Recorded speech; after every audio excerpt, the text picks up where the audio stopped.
You people only know how to bow your heads. Law is my business, Lieutenant Doyle snarled as he dragged a black woman out of a supermarket, slapping handcuffs on her right in front of the crowd. He didn't check her ID, didn't read her rights.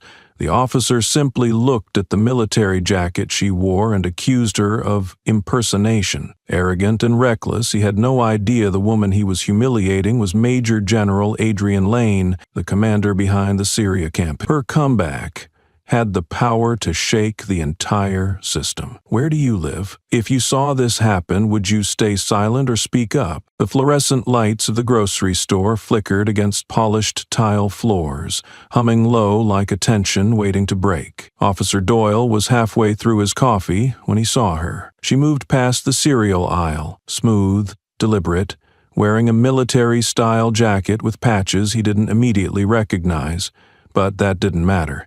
It had the cut, the posture, the implication. He narrowed his eyes. Her steps didn't flinch when she reached for a can of beans. That calm, too calm, rubbed him wrong. His pulse picked up. He didn't care for mysteries, especially not ones dressed in authority. He clicked his radio. "Control, I've got a possible impersonation. Military uniform, female, aisle 5. I'm checking now." He raised the volume, not because he needed backup, but because he wanted her to hear it. He watched her head turn, just slightly, not startled, aware. He stepped closer. She reached for a boxed meal labeled with a clear veteran support logo, slid it into her basket, then turned as if to move on. Doyle closed in. "Excuse me, ma'am," he barked, hand hovering near his hip. "I need to ask you some questions about that jacket." She looked at him, no smile, no fear. Just a steady gaze that hit his nerves like sandpaper. "Got some concerns about military impersonation.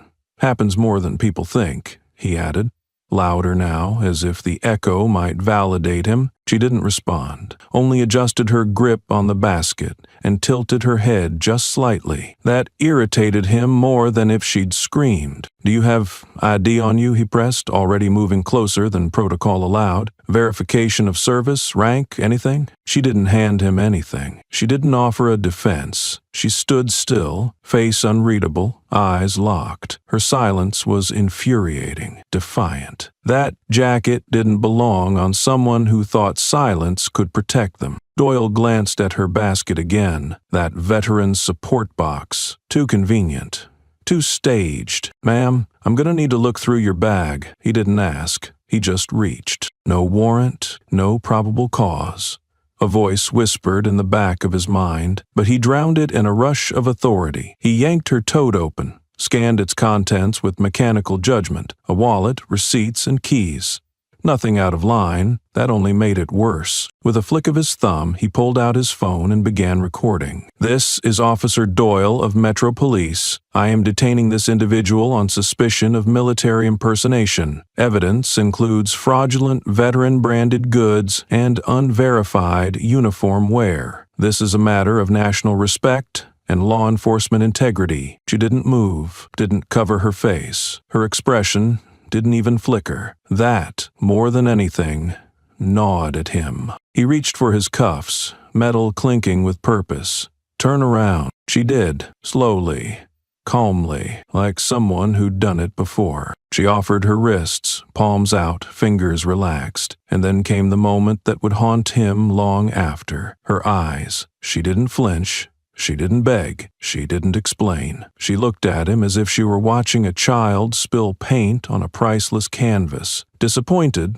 but not surprised. He clicked the cuffs over her wrists, tighter than necessary. Still, she didn't react. "Anything to say for yourself?" he muttered, already annoyed that no crowd was forming, that she hadn't made this dramatic enough to justify his aggression. She remained silent. That silence, it wasn't passive, it was intentional, designed. It clawed at him, colder than handcuffs, sharper than a reprimand. In that small space between the freezer aisle and the impulse racks of gum and soda, something shifted. He thought he had control. He thought he'd cornered a liar. Instead, he stood cuffing a woman who hadn't raised her voice, hadn't made a plea, hadn't blinked wrong, and yet somehow she was the one watching him burn, from the inside out. He pressed the radio again. One in custody, transporting for further verification. She stood straight as he guided her toward the exit, wrists secured behind her, head high. He glanced at the other shoppers, searching for approval, for alarm, for something to validate his action. But they just watched, curious,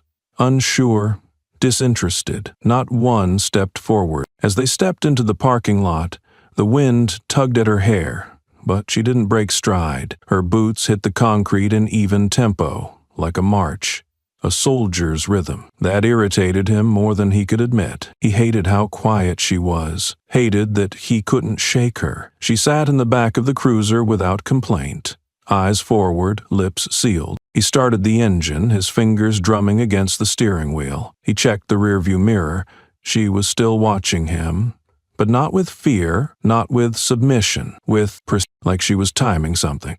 The cuffs tightened slightly when she shifted her weight, but she made no noise. Doyle reached for the dashboard cam switch. It was already on. He told himself he had the upper hand, but his throat was dry, and her silence had already carved its way into his nerves like a fault line. And though he'd never admit it, as he pulled onto the street, sirens off, lights off, just a man with a badge and a theory, he felt something he didn't often think in uniform. Doubt, and it was wearing a jacket he couldn't understand. He pulled into the station with the swagger of a man who thought he'd just delivered a head on a silver platter. The cruiser door slammed. He circled to the back, yanked it open, and gestured with 2 fingers.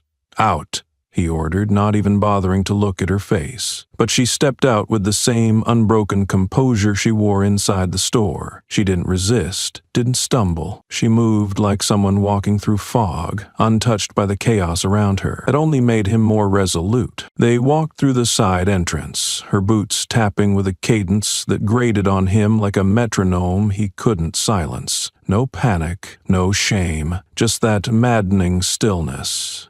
She wasn't cuffed to protect anyone from her. She was cuffed because he needed her to look like a suspect. At the booking desk, he announced with a tone soaked in pride, another fraudster thinking they can wear valor like a costume, threw herself into the trap. He didn't whisper. He wanted every officer in earshot to catch it. He wanted the statement to echo. He wanted this woman's silence buried under the weight of his narrative. He wrote the report himself. He didn't let the desk sergeant touch it. This wasn't just paperwork. It was theater. He scribbled with flair, underlining the threat to the integrity of the armed forces' perception and inserting the phrase, misrepresentation of service to manipulate public trust. His pen dug into the page like a knife, carving a legend in ink. He signed it with a flourish. His handwriting was sloppy but bold, just like the man himself. After printing the booking photo, he took a copy for himself. She was sitting in the chair,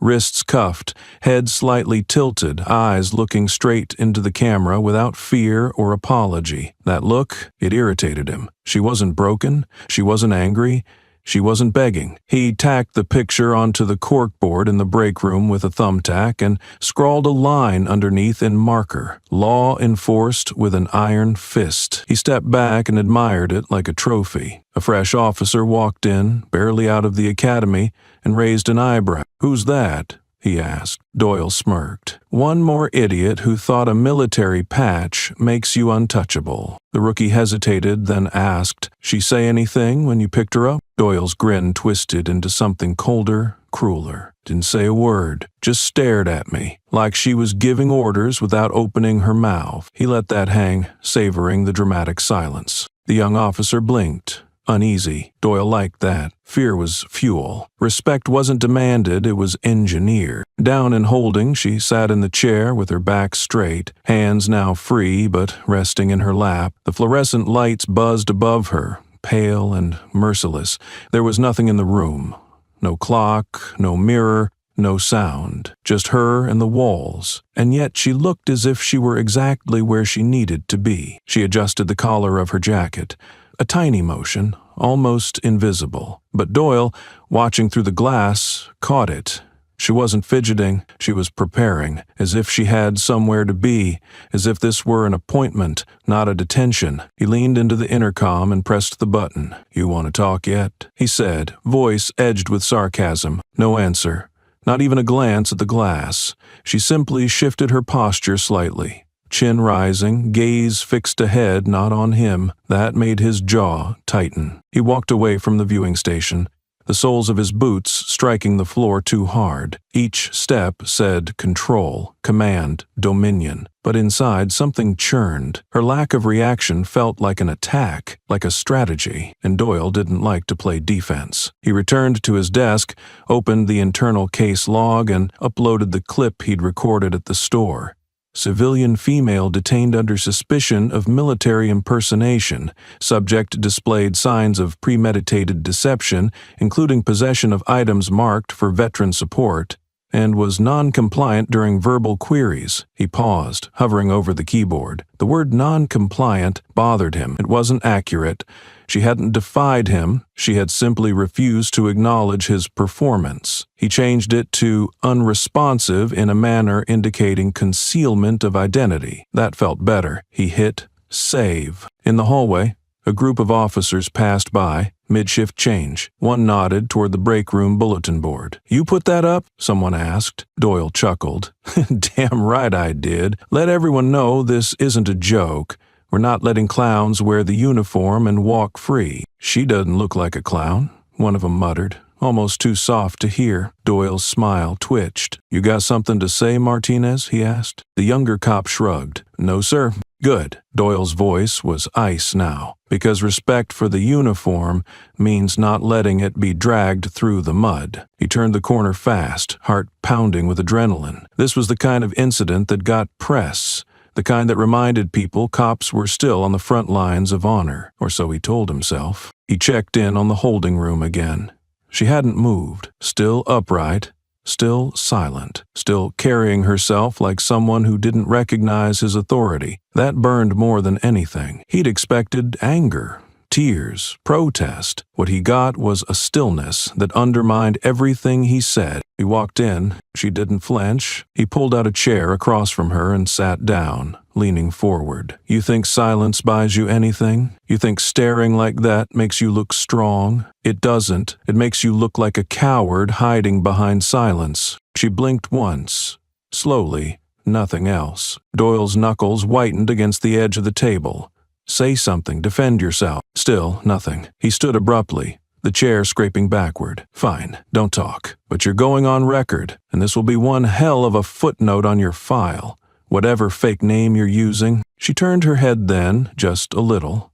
Not fast, not slow, just enough to let her eyes meet his. They didn't flare, they didn't accuse, but in that quiet stare, Doyle saw something worse than judgment. He saw discipline, measured power, a refusal to engage in anything beneath her. He hated how it made him feel. He walked out again, the room colder now than when he entered. The holding cell door shut behind him, the lock clanking like a final word. But the silence inside hadn't changed. If anything, it had deepened. Later that night, he passed the break room again. Her photo still hung on the board, staring back at him. He stood there for a moment, eyes locked on it. "Just a faker," he muttered under his breath. "Just another faker." But his voice didn't carry the conviction it had hours earlier. And somewhere behind that glass wall, Adrienne Lane, still unnamed to him, still silent, was waiting. Not for his question, not for his apology, but for the right time. And the moment was getting close.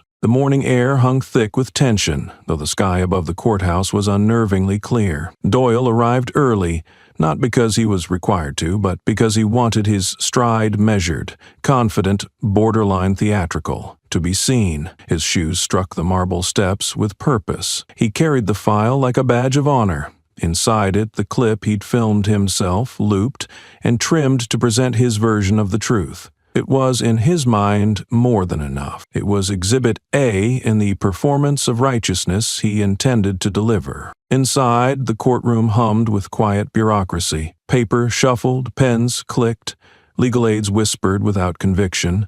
No media frenzy, no packed benches, just the static gravity of law settling into its daily rhythm. And yet, Doyle walked in like a headliner. He handed over the USB to the court clerk with a smirk. "Relevant evidence, captured on scene," he said, voice laced with self-satisfaction. He adjusted his cuffs, ran a hand down the front of his uniform, and took his seat at the witness bench. Legs crossed, expression locked in what he thought was composed authority. Then she entered. Adrienne walked in without announcement, without an escort, without a single word. She moved with the restraint of someone trained not to waste energy. She wore the same jacket, creased but pristine. Her hands were free, her steps exact, her posture a silent war drum. She took her seat in the front row of the courtroom gallery, not as a defendant, but as a presence. She looked forward, spine straight.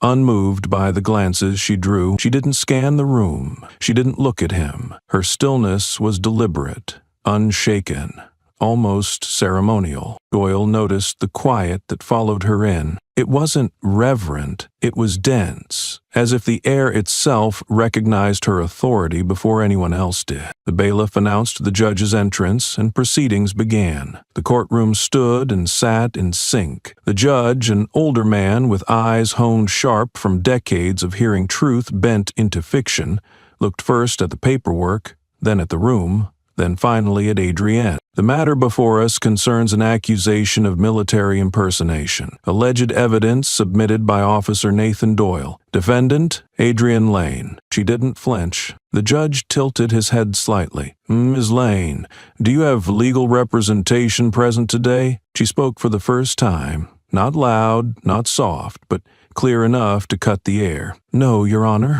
"Do you wish to make a statement in your defense?" Adrienne paused. Not to calculate, not to rehearse, only to honor the weight of the silence before the strike. "No, sir." That was all. She said it with such calm finality that it echoed louder than any protest. Doyle shifted, irritated. His moment was being diluted by her refusal to engage. The judge turned toward Doyle. "Officer, the floor is yours." Doyle straightened. This was the part he'd prepared for. His voice rose with the cadence of self-importance. "Your Honor, I submit that the individual in question was observed wearing military identifying apparel in a public setting, procuring goods marked for veterans. In my judgment, such behavior constitutes a deliberate misrepresentation of service, which, if left unchecked, undermines the very fabric of our respect for those who serve honorably." He stopped, waiting to be interrupted. No one did. He continued, louder, feeling the vacuum of attention fill with his rhetoric. "We live in a time where symbols matter, where the uniform stands as both shield and standard. Allowing civilians to flaunt false service erodes public trust and insults the men and women who've earned their decorations through sacrifice." His voice sharpened. "I acted within the scope of preserving that honor. I acted with the intent to prevent this breach from festering into a wider trend of mockery. We must make clear that impersonation is not fashion, it is fraud, and fraud against the uniform is fraud against the nation." There was silence when he finished. Not applause, not disdain, just silence. He'd expected murmurs of agreement. He got stillness. He glanced at Adrienne, hoping finally to provoke some kind of reaction. She turned her head, just enough to look at him. It was the first time their eyes had met in that room, and it undid him. There was no anger in her gaze, no fury, no plea for justice. What she gave him was colder, quieter, a stare sculpted from years of discipline, forged in rooms more dangerous than this, where words were weapons and silence was strategy. She looked at him as one would regard a child mid-tantrum, curious, but fundamentally unimpressed, and beneath that stare, Doyle felt his armor splinter. The judge looked between the two of them, eyebrows raised. "No further testimony?" he asked Adrienne. She turned back, gazing forward. "No." Your Honor." The judge leaned back in his chair. "Remarkable." Doyle blinked. "Excuse me?" I said. "Remarkable," the judge repeated, voice cool. "How few words have been spoken, and yet the air is thick with narrative." He tapped a few notes on his pad, then looked up. "This court will review the video evidence and documentation submitted. However, the court also recognizes the rights of individuals to refrain from self-incrimination and their choice not to respond to unproven allegation." Doyle opened his mouth, but there was nothing left for him to say. Adrian stood as the judge dismissed the hearing for recess. She didn't glance at Doyle again. She didn't smirk, didn't soften. She simply walked out of the courtroom the same way she had walked in, composed, efficient, and entirely unaffected. Doyle remained seated, lips tight, fingers curled on the bench. He looked around, realizing he wasn't the hero in the room. He wasn't even the story. The courtroom hadn't moved in minutes.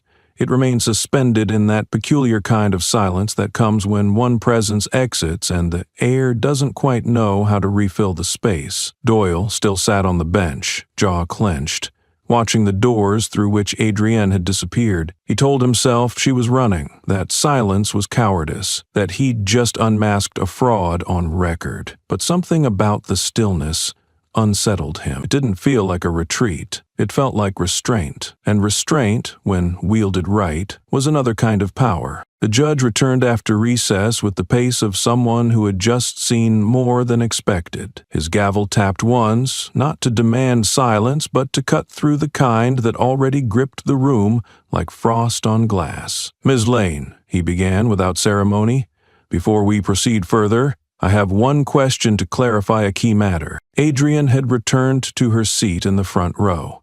Posture flawless, jacket buttoned to the top, eyes forward. She didn't blink when her name was spoken.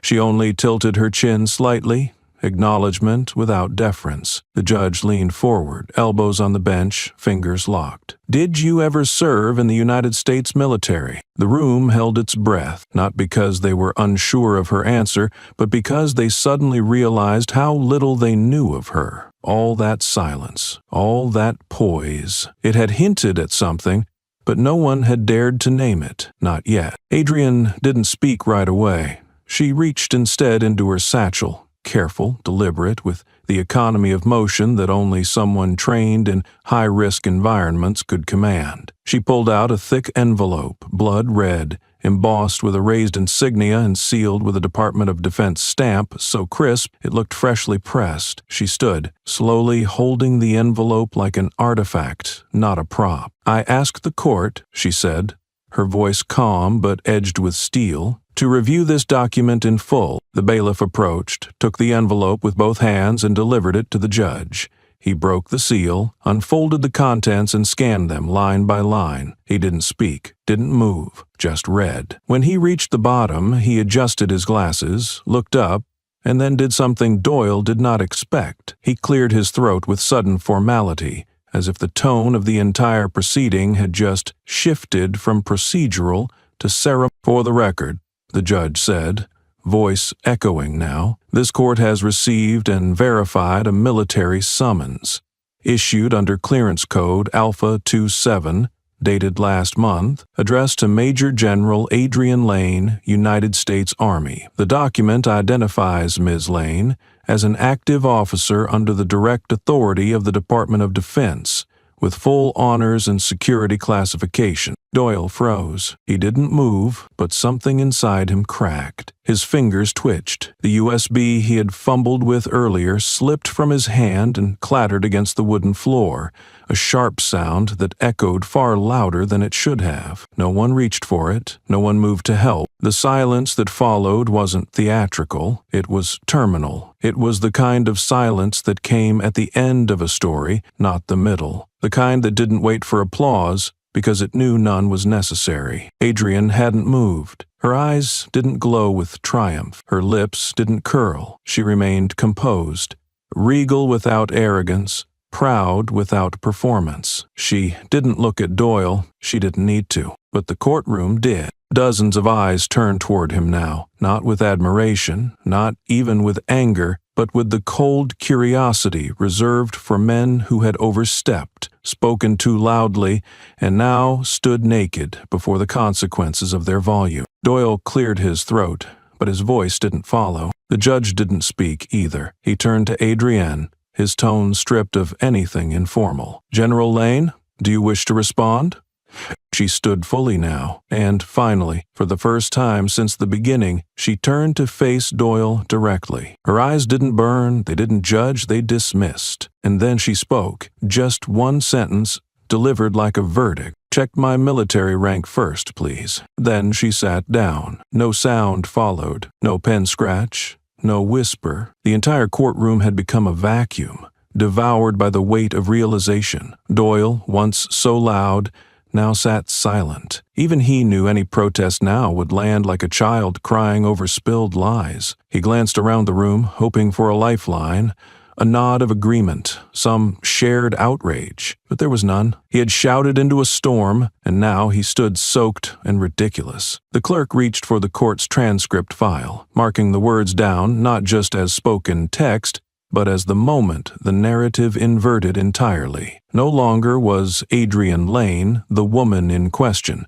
She had become the standard. The room reoriented itself around her. Everyone could feel it. The judge nodded once and announced the recess would be extended for further procedural review. Adrienne did not linger. She rose, collected her documents, and exited without a spectacle. Her boots echoed with the same precise rhythm as before. She did not look back. Doyle remained seated, sweating through his shirt, hands balled on his knees. The USB lay on the floor, forgotten. It wasn't evidence anymore. It was debris. And in that courthouse, something irreversible had happened. Not with drama, not with shouts, but with a red envelope and the quiet fury of a woman who didn't need to raise her voice to make a nation stop and listen. The words didn't echo. They detonated. Not with sound, but with velocity. By the time Adrienne Lane's boots touched the courthouse stairs, a nearby journalist had uploaded the courtroom's transcript. 6 words, coldly precise, surgically restrained. "Check my military rank first, please." In a world addicted to outrage and overstatement, the nation didn't know what to do with such a chilling economy. It didn't need context, it didn't need spin, it demanded silence. And got viral. Within hours, the clip surfaced online, edited clean, no background noise, no names, no commentary, just her voice, calm and slow, followed by the judge's pause, the reveal, and Doyle's trembling hand dropping the USB like a toy gun misfired. The internet didn't debate it, it crowned it. The video racked up 7 million views in 12 hours. Not because it was dramatic, but because it was surgical. People shared it with a single caption. "This is how power walks in." News outlets scrambled to catch up. By dawn, national anchors recited her words like scripture. A segment on CNN titled "The Woman in Uniform" broke down her body language. Fox News ran a heated panel asking, why didn't the officer know? But the deeper they dug, the harder the silence hit. Adrienne Lane had no social media presence. No Twitter trail, no Instagram selfies, no LinkedIn endorsements, just records. And those told a different story. It began with a scan of a military dispatch from 4 years ago. Operation Halberd. Location, U.S. Embassy, Damascus, Syria. Objective, evacuation and defense under siege. Commander on record, Lane A.J. rank, Brigadier General. Then another surfaced, video footage from a Defense Department archive. Adrienne, covered in dust, barking orders into a cracked comms unit while mortar fire lit the sky behind her. That clip didn't go viral, it went sacred. By midday, retired General Marcus Belton appeared on national television, face stern, voice deliberate. "I served under her, and let me make this clear," he said, eyes locked on the camera. "General Lane didn't just issue orders. She ended wars with words. That officer didn't detain a civilian. He tried to arrest a battlefield ghost with clearance 10 layers above his pay grade. The backlash against Doyle was immediate and merciless. His once brash Facebook page, where he'd posted "Uphold the badge" or "Get out of the way," turned into a digital graveyard. People scoured his past posts, clipping out every quote dripping with false bravado and lining them up beside Adrienne's haunting silence. He tried to post a defense. It read, "I had no way of knowing who she was. I was only doing my job." The likes stalled in the double digits. The comments shredded him alive. "You had no way of knowing because you never shut up long enough to ask," someone replied. Another wrote, "Doing your job doesn't include harassing a decorated warfighter buying groceries." Doyle deleted the post within the hour, but it was too late. Screenshots floated like ash through the algorithm. Adrienne, for her part, did nothing. She didn't hold a press conference. She didn't write a statement.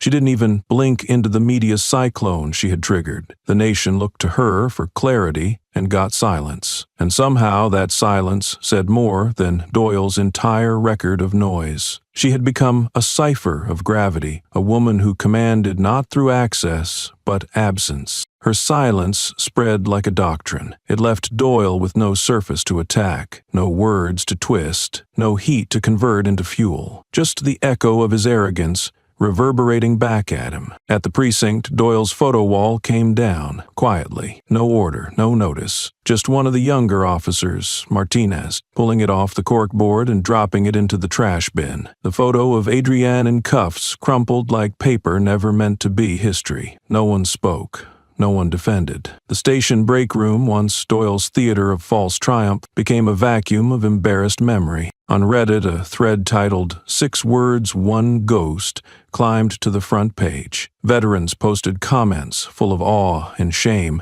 She was my CO in Mosul. Her call sign was Iron Widow. I watched her walk through crossfire like it was paperwork. No sarcasm, no hyperbole, just reverence sharpened by regret. Everyone asked the same thing in 1,000 ways. How did no one see her coming? The truth was simpler. No one had looked. Doyle, watching it unfold, tried again. A YouTube video, poorly lit, uploaded from what looked like his kitchen. He wore a t-shirt, eyes hollow, face puffy, with the kind of panic that tries to smile and fails. "I made a mistake," he said, his voice shaky. "I couldn't have known. I wasn't told. She didn't identify herself. I didn't see credentials. If I had known who she was, I would have handled it differently." But even in that, the problem persisted. It wasn't about who she was. It was about who he thought she wasn't. And Adrienne, by saying nothing, had made the nation ask the better question. By evening, art students were sketching her face in charcoal. Poets rewrote her words into stanzas. A jazz musician in New Orleans sampled her line into a rhythm track. A military wife stitched them into a quilt and posted the image online. "Check my military rank first, please," embroidered in silver thread. Her silence wasn't absence. It was architecture. Doyle's words, by comparison, began to decay on contact. The more he spoke, the more he vanished. Reporters no longer invited him for rebuttals. They didn't need to. The story had chosen its gravity, and he was not it. The final blow came when a major defense journal published an op-ed titled "The Myth of Knowing Power." It opened with a single paragraph. She said 6 words. He wrote entire paragraphs. Guess who history will remember? Underneath was a photo of Adrienne, not in uniform, not on a battlefield, not in court. Just her, mid-walk, exiting the courthouse. Shadow long, back straight, untouchable. And so 6 words rewrote the narrative. Not because they were loud, but because they didn't need to be. The nation hadn't yet exhaled from the 6 words that swept across headlines, timelines, and living rooms when the next wave hit, this time not from Adrienne Lane, but from the system that forged her. It began with a press release, not theatrical, not dripping in PR spin, but official, deliberate, and cold as a blade unsheathed before judgment. The Department of Defense issued a formal statement from its Office of Public Affairs. The seal was centered, the font stern, and the opening sentence struck like a bullet. The public humiliation of a ranking U.S. Army general is not a civilian oversight issue. It is a violation of military respect code and an insult to the structural sanctity of the chain of command. It continued without flourish. No speculation, no finger-pointing, just a crystalline reaffirmation. Major General Adrian J. Lane is an active second officer under strategic classification. Any attempt to discredit or unlawfully detain her represents not only a breach of intergovernmental protocol, but an erosion of national order. Then came the line that silenced even the noisiest newsrooms. To attack a general is to offend the discipline of the nation itself. The statement was shared in full by every major outlet, read aloud on the evening news like a declaration. But it wasn't just the military's voice that thundered. It was how it was spoken, final, immovable, unafraid. By the time Doyle read the release, the walls were already closing in. He had been summoned, not invited, to a closed-door meeting on the third floor of the precinct. No media, no windows, just a room that smelled like cold coffee and tighter consequences. His superior sat at the head of the table, the folder already open, pages splayed like evidence at a crime scene. The moment Doyle stepped inside, the captain didn't speak. He stared. When he finally did speak, it wasn't loud, but it was nuclear. "Do you even begin to understand who you laid hands on?" the captain snapped. Each word hammered with suppressed fury. "That woman isn't just some vet with a patch. She's Black Ops certified. She's led operations under presidential clearance. And you paraded her through our system like she was a shoplifter." Doyle opened his mouth. The folder slammed shut. Don't talk," the captain hissed. "You are not under review. You are under containment. You've put us, this department, this city, this chain of command on the radar of the Pentagon. You turned your ego into a national security infraction." There were no options on the table, no leniency, only fallout. Doyle swallowed hard, but inside something twisted, not with guilt, but with bitterness. He'd always believed the badge made him untouchable. Now he realized it had simply made him visible, a target, not a titan. Meanwhile, Adrienne Lane moved in silence. But her silence now carried the weight of institutions. No interviews, no press appearance, just one action. A formal communication filed through her military counsel to the Department of Justice requesting an invocation of Article 35 under the Uniform Code of Military Justice, her right to remain publicly silent as a classified officer, citing strategic communication containment. It wasn't just her refusal to speak.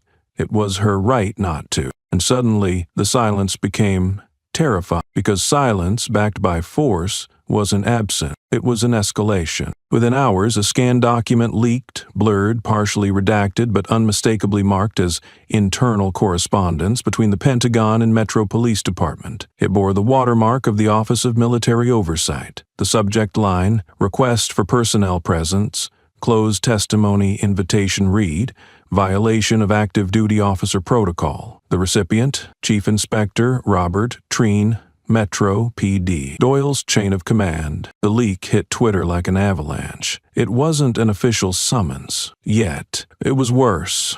It was a warning. The kind of warning empires give before they shift their boots toward accountability. Nobody commented. No one needed to. The headlines sharpened. NBC, Pentagon Eyes Police Department, after General's detainment. The Atlantic. The day a civilian officer thought he outranked war. From our website, at Leadership Next Pod, not just one man, what the Doyle incident reveals about civilian power fantasies. And then came the most damning question of all, posed by an op-ed in the Washington Post, now shared by generals, governors, and grassroots organizers alike. What system convinces a man with a badge that he is above a woman with medals? The question wasn't about Doyle anymore. It was about structure, culture, machinery. Doyle, now a man devoured by silence, tried again to post on social media. A new message. Shorter, more defensive. I did not know her status. I was operating on surface-level indicators, but the replies were savage. Maybe if you listened instead of performing, you'd have noticed her silence outranked your noise.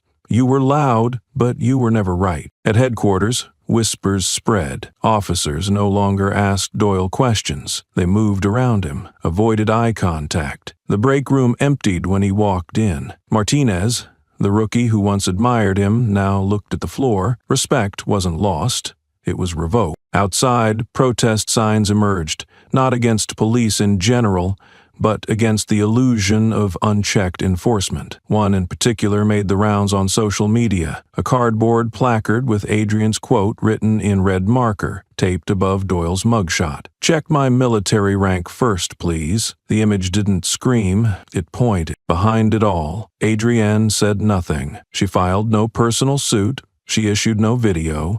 She didn't thank her supporters. She didn't attack her accuser. She simply stood still, and the system moved around her. Reporters camped outside military installations, hoping to catch her arriving for duty. None succeeded. She wasn't missing. She was protected by layers of clearance and respect few would ever understand. Her location wasn't secret, it was sacred. The Department of Defense released a second statement, shorter this time, more chilling. All personnel who engage with active military leadership are advised to adhere to intergovernmental protocol.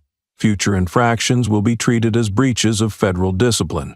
No names were mentioned, but every officer in America knew who they meant. And somewhere, behind all that legal steel, Adrienne Lane sat at her desk, hands folded, eyes steady, reviewing a tactical report on troop morale under domestic pressure. Because while the world spun around her in silence, she had never stopped working. She wasn't the storm. She was the system's calm. The calm that follows when power, once mocked, finally opens its eyes. The silence didn't arrive all at once. It seeped in, slow and precise, like cold creeping into the joints of a house just before it crumbles. It didn't shout, it didn't confront, it just stopped answering. The first thing to vanish was the photo. It had hung in the central corridor of the precinct's east wing for nearly 3 years. Doyle, arms slung around a fellow officer, grinning like a man who believed his legend. The photo was taken after a narcotics raid,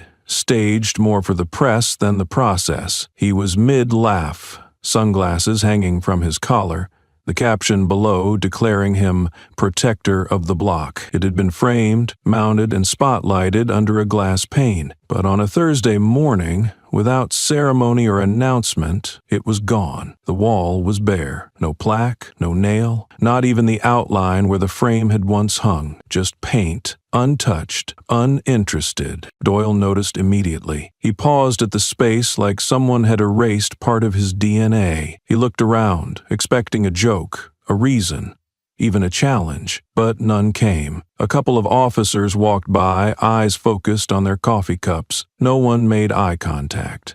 No one acknowledged the space, or him. He checked his messages. A group chat that had once pinged with gallows humor and locker room swagger now showed blue dots beside his last 3 texts. Read, seen, ignored. He scrolled up. His last message had been a meme. The one before that, a comment about overreactions and media spin. No one had replied, not even a thumbs up. That was when he realized they weren't waiting for him to fall. He had already fallen. They were just choosing not to look down. Back in his office, his phone buzzed. A private number. The message was short, just a photo attachment. He opened it. Adrienne Lane stood at the front of a briefing room.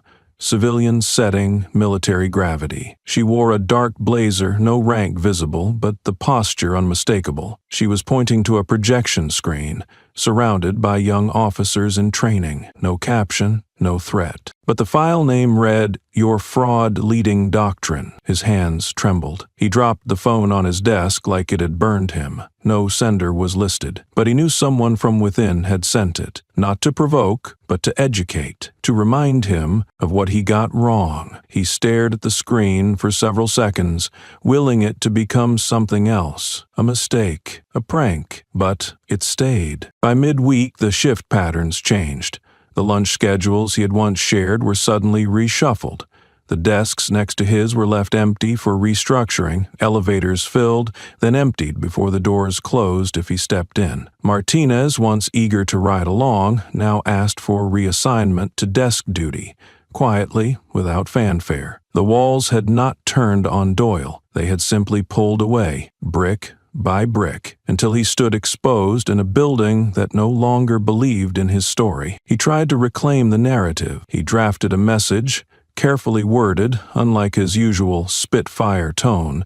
It read, "Adrienne, if you're willing, I'd prefer to apologize directly. I was wrong to act without full information. I am sorry." He hesitated, reread it. It sounded fragile, weak, but he sent it anyway. No reply. He checked again an hour later. Still nothing. The message remained unread. Or perhaps it was read and simply unworthy of a response. Either way, the effect was the same. He stared at the screen as if it would eventually deliver a second chance, but silence returned, and it stayed. In the cafeteria, Doyle sat alone for the third straight day. The table by the corner window, once his territory, remained unoccupied except by him. He stirred his coffee too long.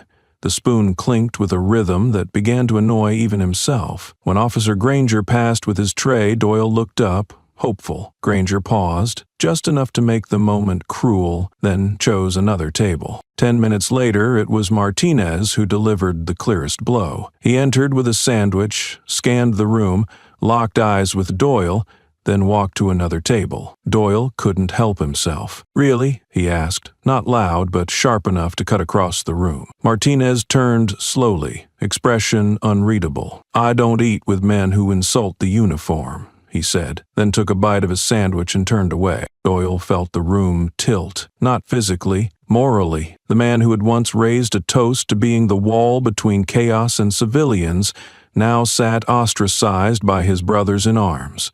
Not because of court, not because of charges, but because of ethics. Because deep inside the marrow of every badge, there was a line that couldn't be crossed, and he had stepped over it with a smirk. He left the tray untouched. That night, alone in his apartment, Doyle opened his laptop again. No new texts. No new calls. The only alert was a news link forwarded by an anonymous user. He clicked it. It was a grainy video from a logistics academy graduation. Adrienne stood at the podium, not in uniform, but her presence was unmistakable. She addressed the audience in a clipped, focused tone. "You don't wear the uniform to speak louder," she said.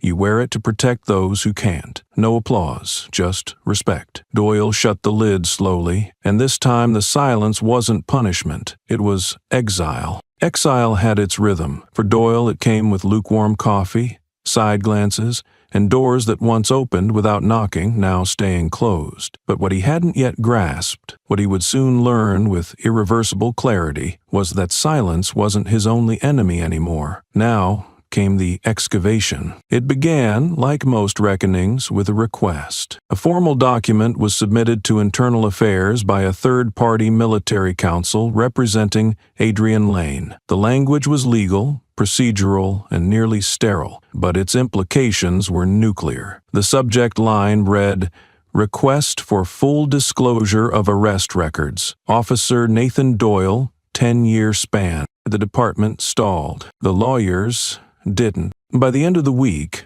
a judge approved the request. 10 years of arrests, 10 years of stops, citations, handcuffs, and discretionary authority. All of it pulled into the light, and it didn't take long to find the rot. Case, File 8021R, dated July 14, 2017. Location, Southside Boulevard, 1043 AMM. Subject, African-American female, late 30, S.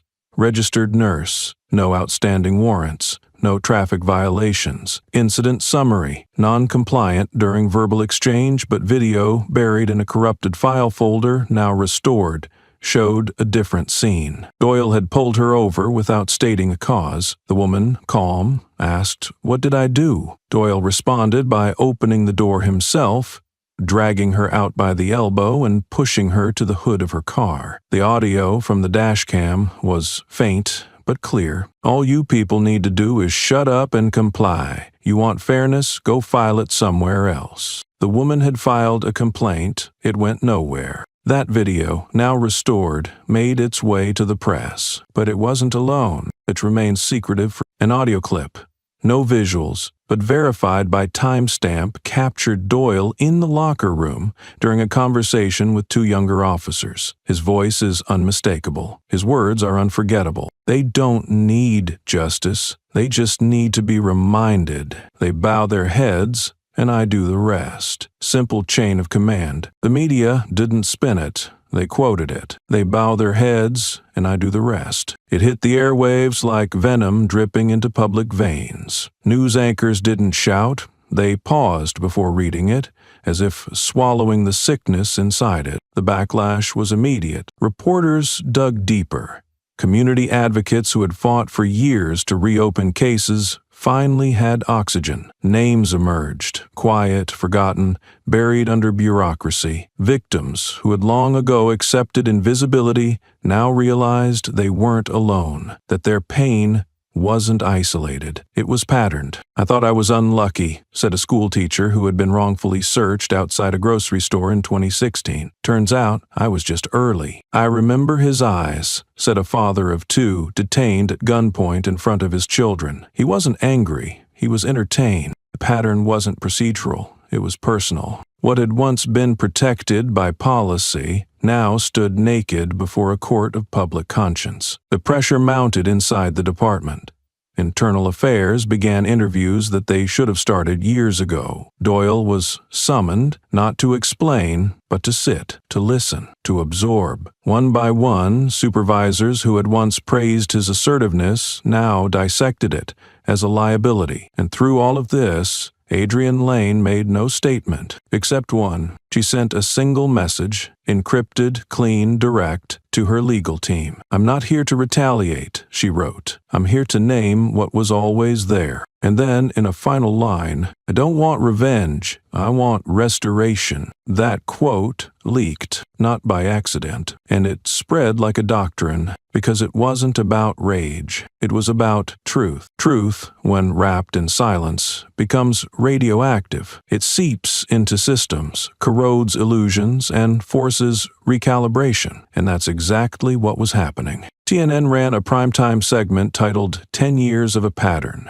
Who watched Doyle and did nothing? The Department of Justice released a statement confirming a preliminary review of possible civil rights violations under color of law. And Adrienne, she remained still, because the work was doing itself now. Her silence had birthed a reckoning. Doyle, meanwhile, was confined not by bars, but by memory. Each headline chipped away at the wall he once built from ego. Each case reopened dragged his legacy through the broken glass he had scattered for others. He stopped checking his phone. He unplugged his TV, but the world no longer needed his attention. It had already moved on without him, and beneath the weight of a decade now laid bare, his silence no longer felt like control. It felt like a consequence. The courtroom was smaller than the one before, less marble, more utilitarian.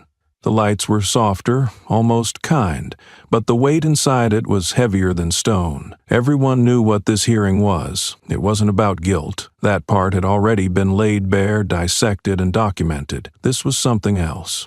Something quieter. The legal system now asked a different question.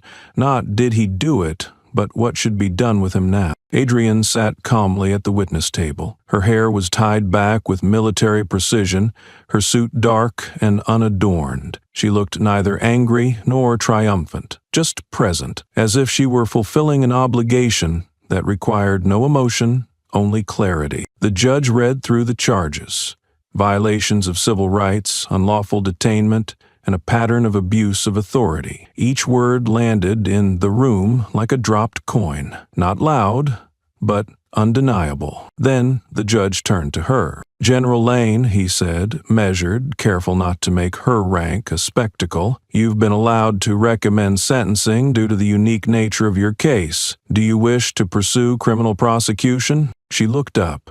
Not at the judge, not at Doyle, but somewhere in the middle distance, like she was addressing something larger than either man. "No," she said. The word didn't tremble.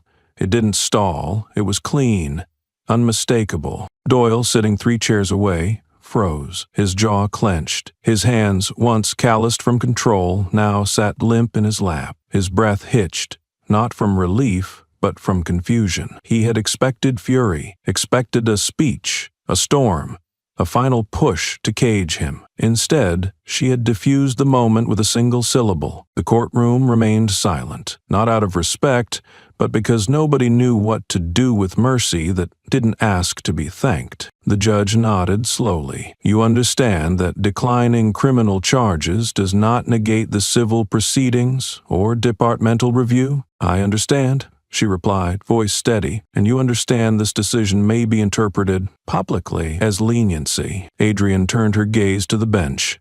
Her voice dropped just half a key, enough to make the next sentence feel less like a reply and more like a doctrine. "I don't need him in a cell," she said. "I need him in a mirror. I want him to live long enough to see what kind of system made him feel righteous while doing what he did. And I want him to understand that what broke wasn't his career, it was his reflection." There was no applause, no gasp, only stillness. She stood. She collected her folder. Empty, symbolic, and walked toward the exit. Her heels didn't echo. Her stride didn't pause. At the edge of the witness table, she stopped. She reached into the inside pocket of her blazer and placed a folded sheet of paper on the wood. She didn't look back. She didn't speak. She simply laid it there, weightless, final. The bailiff picked it up after she left. No envelope, no seal, just 6 words, handwritten in deliberate, print-clear strokes. "Not everyone silent is weak." The judge read it, then folded it, then tucked it into the case file. Not for evidence, but for memory. Doyle didn't stand. He didn't speak. He didn't know how. She had chosen not to bury him. She had chosen to leave him above ground in full view, where the shame would do the work prison never could. Outside the courthouse, reporters waited. Flashes lit the steps, but she didn't stop. She passed through the crowd like fog through headlights, untouched, unbothered, unimpressed. When someone shouted, "Why no prison?" she didn't turn. She didn't smile. But for one brief second she looked to the sky, as if searching for something beyond headlines. That evening, the networks spun their stories. But the tone had changed. CNN ran a segment titled, "The Woman Who Didn't Need Bars." NPR quietly said, "Power exercised without punishment." The New York Times headline simply read, "She walked out, he stayed seated." And among the op-eds and think pieces, one line returned again and again. A woman declined to imprison the man who humiliated her because she was already free, and he never was. The silence surrounding Adrienne wasn't just armor now. It was the atmosphere. And Doyle, once so fluent in control, now sat in the very space she had left him, in public, in full light, with no chains to rattle, because she knew what the law couldn't teach. Sometimes the most powerful sentence is no sentence at all. He wasn't in prison, he wasn't exiled, he wasn't silenced by force. And yet, by the time Monday arrived, Nathan Doyle no longer existed in the space where honor once pretended to house him. His name wasn't removed from the precinct roster, but it was avoided like a curse. His badge hadn't been revoked, but it sat untouched in a drawer he no longer opened. His office remained clean, intact, and untouched, because no one wanted to sit where reputation had withered so publicly. But outside, far beyond the walls of the building that once echoed with his voice, something else had begun. It started with the veterans. The National Coalition of Military Veterans issued a statement, brief, clear, and final. It condemned the act not as a misstep, but as a breach of sacred ground. No uniform, civil or military, grants the right to humiliate those who have served. We will withhold cooperation, partnership, and any ceremonial affiliation with departments that allow behavior aligned with that of Officer Doyle to go unpunished. The backlash didn't stop at rhetoric. Pins were removed.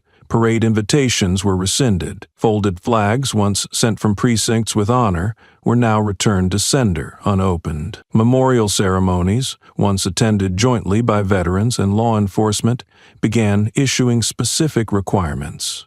No attendance permitted by officers currently or previously under public ethics review. The code was unspoken but clear. This wasn't a protest, it was a disavowal, and it was nationwide. Somewhere in the city square, under a tarp still smelling of fresh vinyl, A temporary monument had been erected. Not grand, not towering, but deliberate. A slab of metal, steel gray, sat on a modest pedestal. Etched into it, above a set of unadorned military boots, were 12 words. No one in uniform has the right to disgrace another. Beneath it, candles appeared, then flags, then photographs, not of war, but of dignity. Not a single one featured Doyle. He watched it on the news, alone. The screen cast a flickering light across his empty kitchen. He hadn't left the apartment in days, not because he couldn't, but because the world outside had stopped making space for him. On Twitter, his name trended, but not for reasons he'd recognize. Fall of the badge,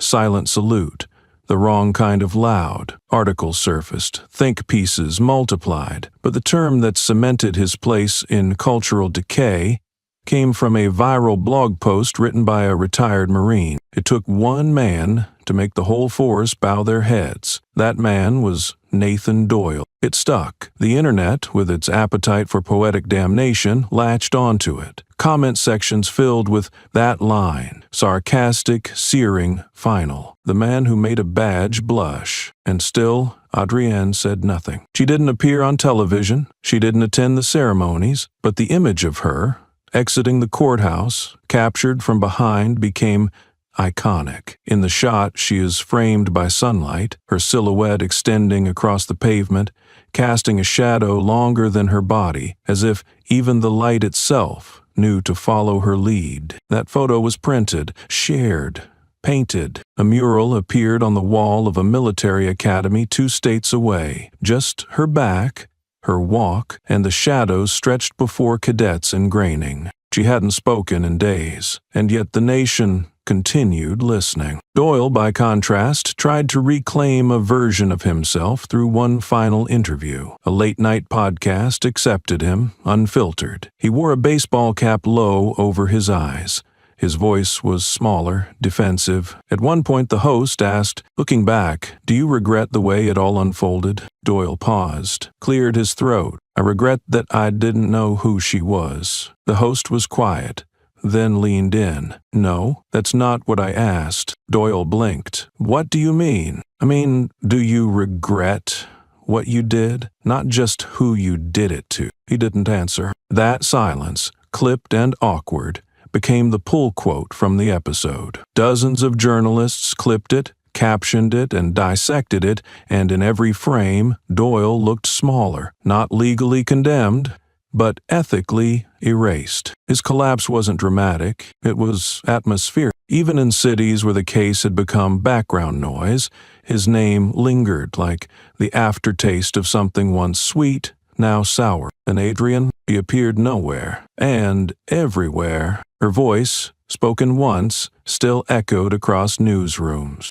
"I want him to live long enough to understand the system that built him." In that sentence, she had passed judgment, but in her walk out of court, she had passed sentence, and the world had obeyed. In the final paragraph of a powerful Sunday editorial, a respected columnist wrote, "She never had to shout, because the guilty always shout. For her, no further comment followed, because none was needed." The silence Adrienne left behind was not the end. It was a crack in the marble of authority, spreading unseen until it reached the marble halls of Congress. Less than 2 weeks after the courtroom emptied and the press had gone quiet, a federal representative from Virginia, once a military lawyer, now a firebrand, slammed his fist against the table of the Oversight Committee and demanded an emergency hearing. The subject: systemic abuse of power in domestic policing, triggered by a single silent act that had caught fire across the nation. The hearing wasn't just about Doyle, it was about everyone like him, hidden in plain sight, unchallenged for years. The committee chamber was packed to suffocation. News crews set up outside like a war front. Inside, every seat was filled with men and women in suits, some stone-faced, others visibly sweating. Adrienne Lane entered the room not as a victim, nor as a hero. She entered as evidence. Her posture was steel. Her face was unreadable. No decorations, no rank on display. Only the calibrated calm of someone who had commanded death and chosen this time restraint. The room did not greet her with applause. It held its breath. "Ms. Lane," the chair began, deliberately avoiding the word general, as if titles could somehow contain her, "you are not obligated to speak today. But if you do, this committee will hear you fully." Adrienne leaned forward. Her voice, when it came, did not rise. It sliced. "I have no apology to offer. I did not come here to soothe guilt. I came to redefine power." And there was no rustling of papers, no whispers, just the sheer collapse of expectation. The phrase hit like a sniper shot. Precise, clean, final. She continued. "Power is not the badge, not the gun, not the law twisted to favor whoever holds the pen. Power is the ability to stand silent when accused, to endure humiliation without collapsing, and to walk back into the very room where you were doubted and not lower your eye." The questions that followed were bland, bureaucratic, almost cowardly, but Adrienne answered only what demanded weight. "I will not recount what happened," she said. "You saw it. The world saw it. The silence I offered was not submission, it was containment. I will not be your mirror for regret." Elsewhere, a video leaked. Doyle, sweaty, pale, shaking, was caught pacing in a sterile office. His hand trembled as he tried to light a cigarette, missing the flame twice. The press had asked him to appear before the committee. He declined, citing mental health degradation due to public backlash. It was the most articulate excuse he'd ever offered. But the footage said more than any statement. The eyes that once narrowed in suspicion now darted in panic. The man who once shouted into a body cam now whispered to no one. As the committee recessed, a confidential document hit the press like a body thrown from a rooftop. 8 years. Dozens of arrests, not one re-evaluated. Every single case involving a person of color under Doyle's patrol had been processed, filed, and forgotten. No reviews, no inquiries, just silent stamps in a system greased by familiarity and protected by plausible deniability. The phrase pattern of impunity was no longer theoretical. It had a face and a badge. The New York Times ran the story in a full-spread Sunday issue. The headline was both brutal and surgical, from a jacket to a national reckoning. Underneath, 2 photos. Adrienne standing with her back straight before the committee, and Doyle hunched under fluorescent lights, eyes haunted, as if finally beginning to see what others had lived for decades. The contrast was not symbolic. It was anatomical. Back inside the chamber, Adrienne gave her final statement. She didn't look at the committee members when she spoke. She stared into the cameras, into living rooms, classrooms, and offices, into every place where silence was mistaken for absence. "I did not seek to expose a man," she said. "I showed you a system. He was merely obedient." A pause, long enough to be uncomfortable, long enough to sink. Then she stood. No further comments, no backward glance. Her chair remained empty. But the echo she left behind would be louder than any testimony. That night, cable news called her the quiet architect of a moral tribunal. Analysts dissected her every phrase, every pause, but they missed the most violent part. She had not condemned anyone. She had only defined them, and sometimes that's the cruelest sentence. Doyle did not return calls. He did not post. His silence now was not a weapon, it was a sentence.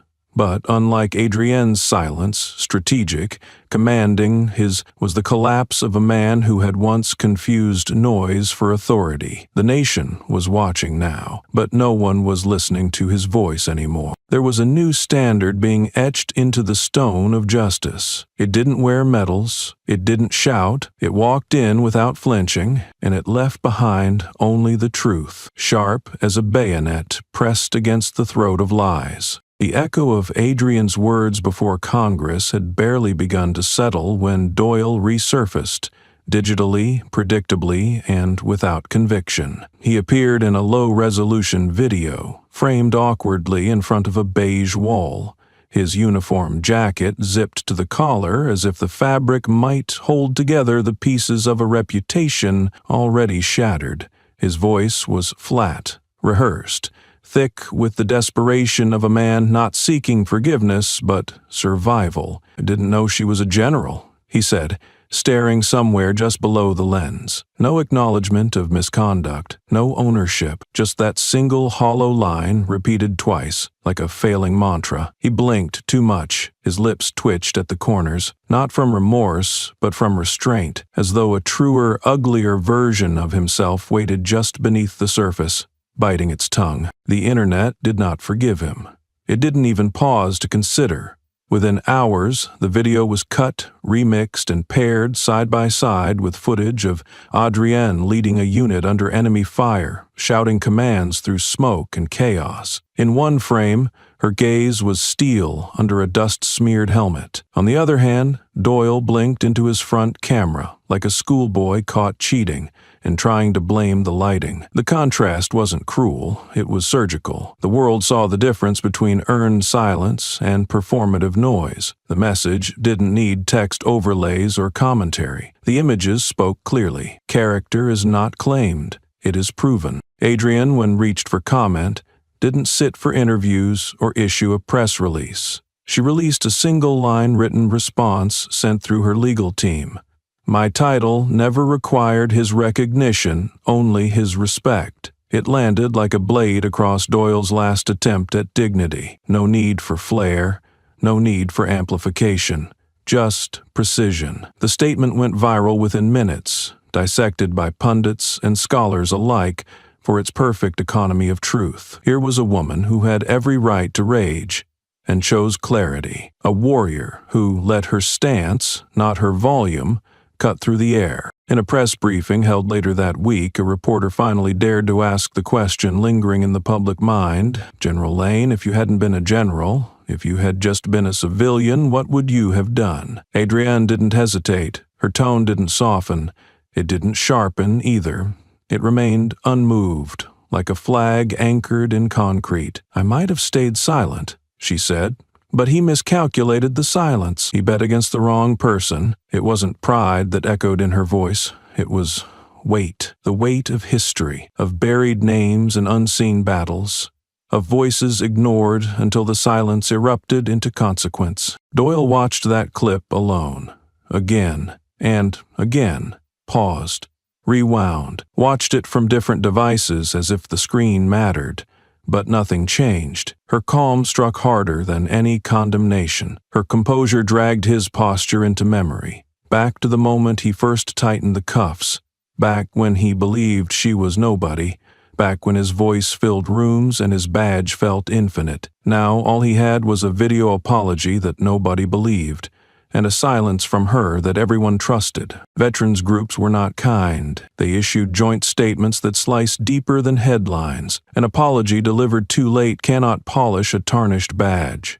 Silence, when earned, inspires, but cowardice dressed as regret merely insults. These were not slogans, they were verdicts. And they didn't mention his name, because they didn't need to. The shadow of his mistake was large enough to identify him without being spoken. Former soldiers, men and women who had worn uniforms with less rank but more honor, came forward with fury in their eyes and fire in their veins. They didn't want retribution, they wanted correction, and they wanted it to be public. Doyle tried to stay relevant, planting stories through anonymous sources, hinting at stress, at breakdown, at political agendas. But none of it stuck. The world had seen enough. His narrative had collapsed under the weight of his refusal to admit the truth. It wasn't that he didn't know Adrienne was a general. It was that he didn't think anyone like her could ever hold authority he had to answer to. His error wasn't factual. It was ideological. Adrienne never responded again. Not to questions, not to headlines,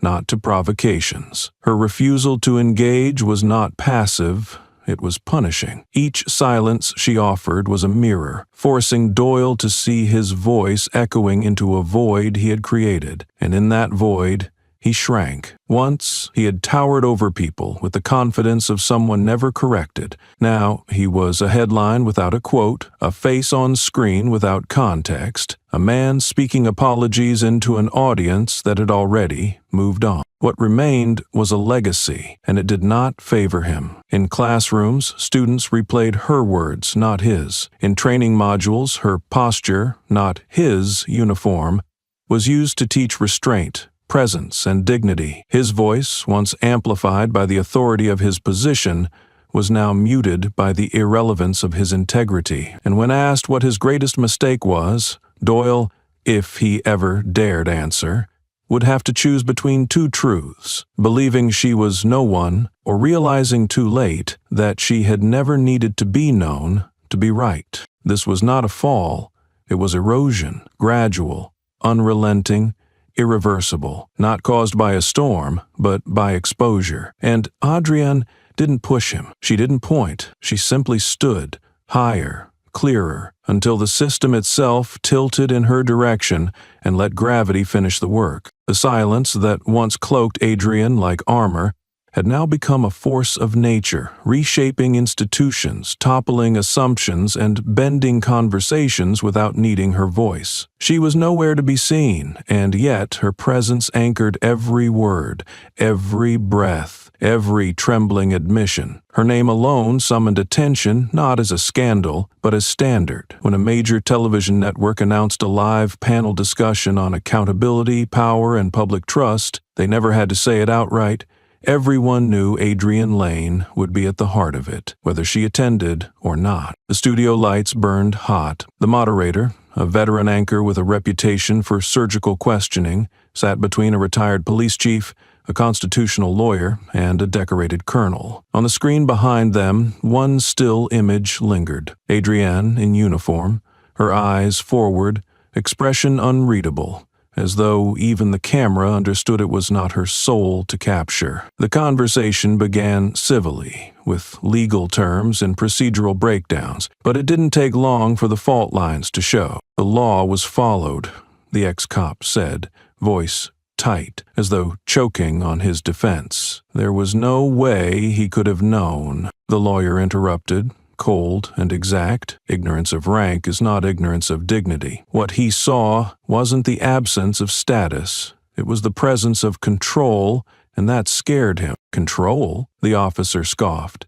She didn't say a word. Exactly, the colonel cut in. And that's what buried him. The line hit the panel like a hammer to glass, sending a ripple through the studio. It was the beginning of a shift, not in volume, in weight. Then came the moment that rewrote the room. A caller patched in live. The screen split. A man's face, creased with years, worn with memory, appeared. "My name is Ronald Casey," he said, "and I'm here because silence deserves witnesses. Back in 2014, I was driving home when Doyle pulled me over. I asked why. He didn't answer, just yanked me out and shoved my face into the pavement. I still have the photo. Still got the scar." He held it up to the camera. Grainy, dark, but undeniable. No one spoke. No rebuttal, no denial. Just a second of life, national stillness that screamed louder than headlines. The host tried to pivot. "Do you believe what happened to General Lane reflects a pattern?" Ronald's reply was measured, slow, not for dramatic effect, but because pain rarely races. "I think she's the first one who had enough rank for the world to notice." And with that, the conversation was no longer about protocol. It was about recognition. It was about the millions of faces unseen because they didn't come draped in medals. Adrienne's story had not replaced theirs. It had exposed them. Her silence had carried their voices forward. In a small apartment a few miles away, Doyle sat alone, the television cast shifting light across his face, hollowing the edges. He held a glass of bourbon in one hand, but it remained untouched. His fingers trembled slightly, not from cold, but from clarity. Every word spoken on the screen seemed aimed at him, not shouted, not spit, but presented with such calm finality that he couldn't look away. He watched as the colonel spoke again. "You don't recover from this with apologies. You recover by becoming obsolete. That man," he didn't say Doyle's name, "was the product of a system that never expected consequences. He's facing one now, and it's wearing a woman's silence like a blade." In the background of Doyle's apartment, the remnants of who he once pretended to be were crumbling. A photo of him shaking hands with his old unit captain had been turned face down on the counter, the frame dusty, ignored. The room was filled with shadows, and none of them offered comfort. He leaned forward, the glass tilting but still full. He wasn't drinking. he was sinking. A professor of sociology was brought in near the end of the broadcast. He didn't speak with urgency. His voice was measured, clinical, and even, but his analysis struck with surgical coldness. "We are witnessing the ascension of a new power structure," he explained, "one not based on titles or institutions, but on resonance." Adrienne Lane didn't need to protest, to scream, to retaliate. Her refusal to engage has destabilized every room her name enters. We are watching the rise of silence as insurgency, and it is profoundly effective. The moderator asked him to elaborate. The sociologist didn't hesitate. "This is not justice by volume. This is not vengeance by spectacle. It's something deeper. When silence aligns with moral clarity, it becomes a verdict. The public no longer demands her presence. They model their conscience after her absence." As the program concluded, viewers were left not with answers, but with aftershocks. The host didn't sign off with a slogan or summary. He looked into the camera and simply said, "You've seen enough." And the country had, not because Adrienne spoke, but because she didn't need to. She had become the gravity pulling hypocrisy out of orbit. The judgment wasn't a ruling. It wasn't a sentence. It was the collective decision of a society realizing that dignity doesn't beg for notice. It stands so tall it cannot be ignored. Doyle turned off the television. The screen went black, but the noise in his mind didn't fade. It buzzed. It mocked. It repeated the caller's voice. "I still have the photo." And suddenly Doyle realized what had truly broken him. It wasn't Adrienne's silence. It was that she never looked back. She never needed to, and he would spend the rest of his life trying to be remembered by a world that had finally decided he wasn't worth the echo. The television screen faded to black, but the weight of judgment did not leave Doyle's chest. It followed him, clung to his breath, lined the edge of every waking moment with the sharpness of things unsaid. There was no longer any performance to sustain, no stage left to command, only silence, and the unbearable question of what remained after noise had lost its power. He didn't plan his steps, he just arrived, drawn by instinct or maybe desperation. Outside the courthouse where Adrienne Lane was scheduled to appear, not as defendant, not as prosecutor, but as an honored witness to a case involving military discrimination, he stood like a man summoned to his reckoning. He wore civilian clothes, though they hung off him like a borrowed past. His shoes were scuffed, his jacket is thin. In his hand he gripped nothing, no phone, no paper, not even his dignity, just the tremor of someone who had run out of exits. He stood behind the barricades, just far enough not to be noticed by the press, but close enough to see her when she emerged. The sun was cold, the pavement is unforgiving. Every second stretched like a blade about to fall. Then she appeared. Adrienne didn't stride. She didn't march. She simply walked, measured and grounded, as if the earth itself realigned beneath each step. No guards flanked her, no entourage, no entourage. She didn't need symbols. She was one. Her eyes didn't search the crowd. She didn't acknowledge the cameras. But as she neared the exit, her gaze shifted, almost imperceptibly, and found him. Doyle felt it before she even looked directly at him, a quiet tightening in the chest, like being seen naked in a room full of mirrors. He lowered his eyes. The instinct was primal, involuntary. Shame doesn't announce itself. It inhabits. She paused. 3 seconds, long enough to change the air, long enough for the gravity of her stillness to draw every molecule in that space toward one center. Her voice, when it came, did not rise. It did not accuse. It simply existed. "I don't forbid your apology," she said, the words as clean and sharp as polished steel. "I just won't accept it." He flinched as if slapped, though her tone carried no venom, only truth, the kind that strips, not wounds, the kind that leaves nothing to hide behind. His mouth opened before his mind caught up. I have nothing left," he said. His voice cracked, not from emotion, but from erosion. The erosion of arrogance, of certainty, of a lifetime spent yelling into silence that now answered back without raising its voice. Her reply was softer, but no less final. "I know," she said, "because you threw it all away. With your voice. No fury, no flourish, just a single line of perfect symmetry. Then she walked past him, the air parting but not pausing, the world turning as if her movement calibrated its spin. She didn't look back. Of course, she didn't. Those who carry truth forward do not need to revisit ruin. Behind her, Doyle stood frozen. He didn't cry. He didn't speak. He didn't chase. Because there was nothing left to reach for. Not redemption, not relief, just the echo of a moment in which he had finally heard himself through someone else's silence. And what he heard was unbearable. Inside the building, the hearing continued without disturbance. Adrienne gave her testimony calmly, precisely, like someone more fluent in battle than in bitterness. Her role wasn't to condemn, it was to bear witness, and she did, without trembling, without elaboration, without performance. Every word she spoke was calibrated not for show, but for record, not for vengeance, but for truth. Outside, Doyle still lingered. People passed him. No one recognized him, or worse. Some did and kept walking. A man once feared, now faded into the background noise. He hadn't fallen. He was discarded, not because Adrienne demanded it, but because he'd carved his path there, one syllable at a time. That night, no headlines mentioned the encounter. No cameras captured it.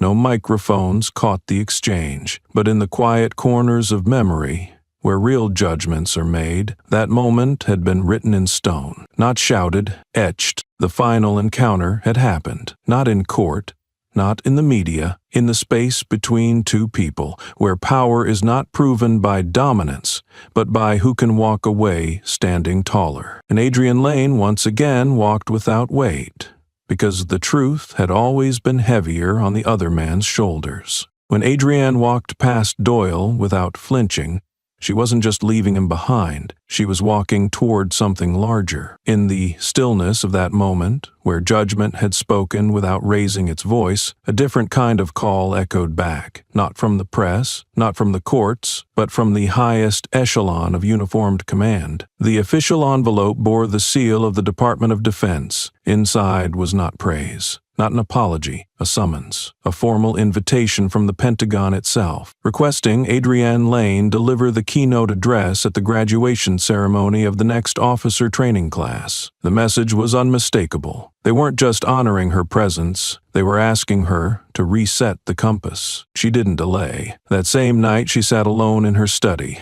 the desk uncluttered, the light deliberate, and began to write. No drafts, no scribbles, just one stream of thought, forged in clarity. The speech, when finished, fit perfectly on a single sheet of military stationery. The opening line would become doctrine before the ceremony even began. Don't assume a silent eye cannot see wrongdoing. It wasn't a metaphor. It was a strategy, a reminder that silence is not a void, it's a vantage point. The day of the event arrived with solemn precision. Rows of cadets stood in polished formation under the vaulted ceiling of the auditorium. Brass shined, boots aligned, traditions intact. But when Adrienne took the stage, the air shifted. She didn't command the room. She calibrated it. No need to adjust the mic. Her voice didn't rise. It expanded. She didn't speak of herself. She spoke of oath, of burden, of the kind of power that doesn't demand allegiance but earns it. We have placed too much faith in symbols, she said. Uniforms, medals, and insignias. None of these ensure justice. You are not defenders of appearance. You are architects of conduct. Ask yourselves not what you wear, but what you protect. The room did not move, not even to breathe. Meanwhile, far from the ceremony, inside the same precinct where Doyle had once ruled with unchecked swagger, a young officer quietly submitted a formal transfer request. No press release, no protest, just a handwritten note attached to his personnel file. I no longer wish to serve in the shadow of Doyle. His supervisors didn't challenge it. They understood. There were no more illusions left to defend. In response to the rising tide of scrutiny, the Department of Justice announced a federal task force to audit police units across the country with histories of racial profiling and internal protectionism. What had begun as one man's abuse of power had evolved into a multi-agency excavation of structural rot. Files were unsealed, patterns were tracked.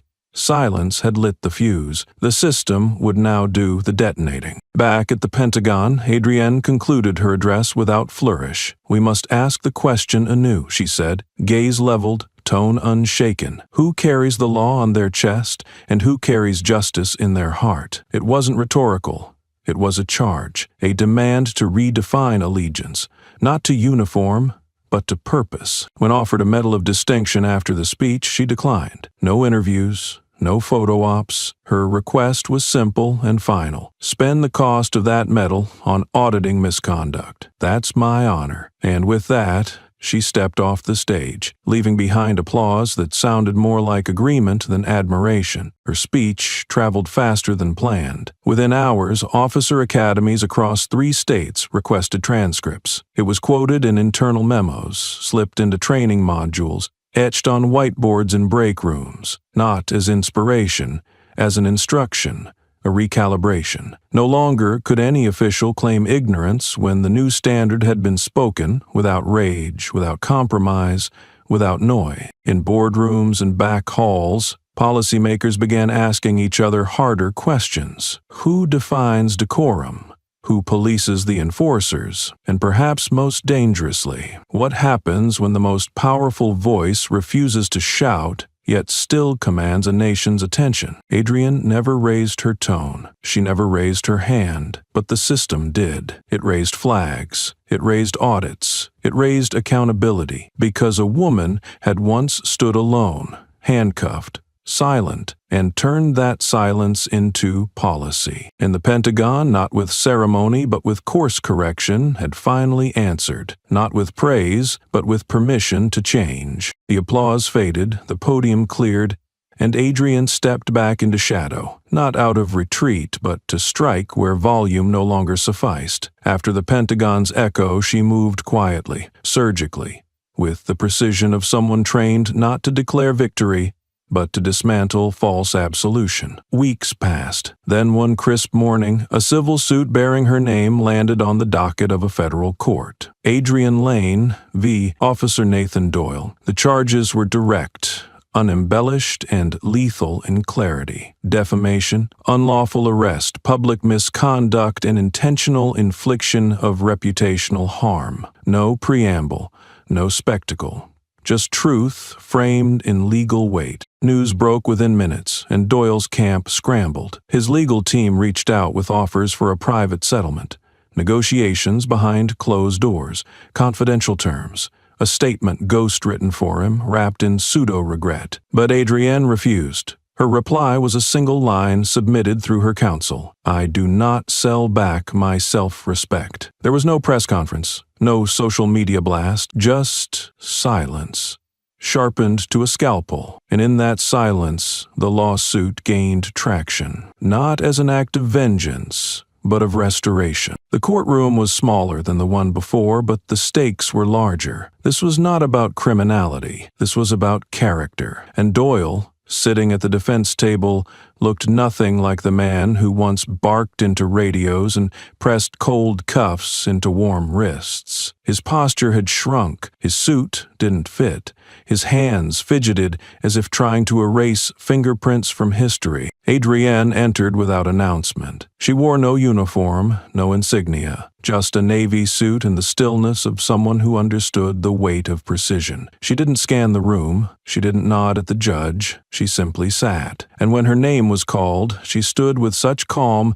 that the courtroom seemed to realign around her. The trial lasted one day, not because it lacked evidence, but because the evidence was irrefutable. Security footage, eyewitness testimony, public records, and Doyle's broadcasts, which had once served him as propaganda, now played as confession. The judge, an aging jurist known for reserved demeanor, spoke with measured gravity at the verdict. This case is not about embarrassment.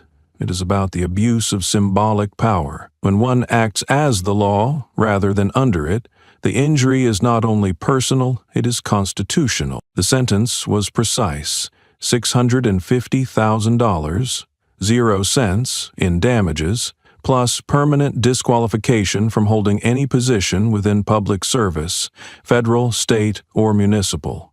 No appeal allowed, no mitigation. Doyle didn't react. He blinked once, then stared forward, as if understanding had finally taken shape, not as a moment, but as a consequence crystallized in form. The room emptied. He stayed seated. He had nowhere else to stand. Adrienne did not collect the payment. She didn't touch the check. Instead, her legal team released a public document outlining the full donation of the awarded amount to a trust fund for the legal protection and honor defense of female veterans, especially those subjected to misconduct while out of uniform. She added no personal statement, no quote, only the title of the fund, Silent Honor. The name said enough. The press swarmed, eager for a soundbite, a gesture, a glimpse. Adrienne gave none. Her silence by now had become both language and verdict. She had not taken Doyle's money. She had turned it into a mirror, and in that mirror,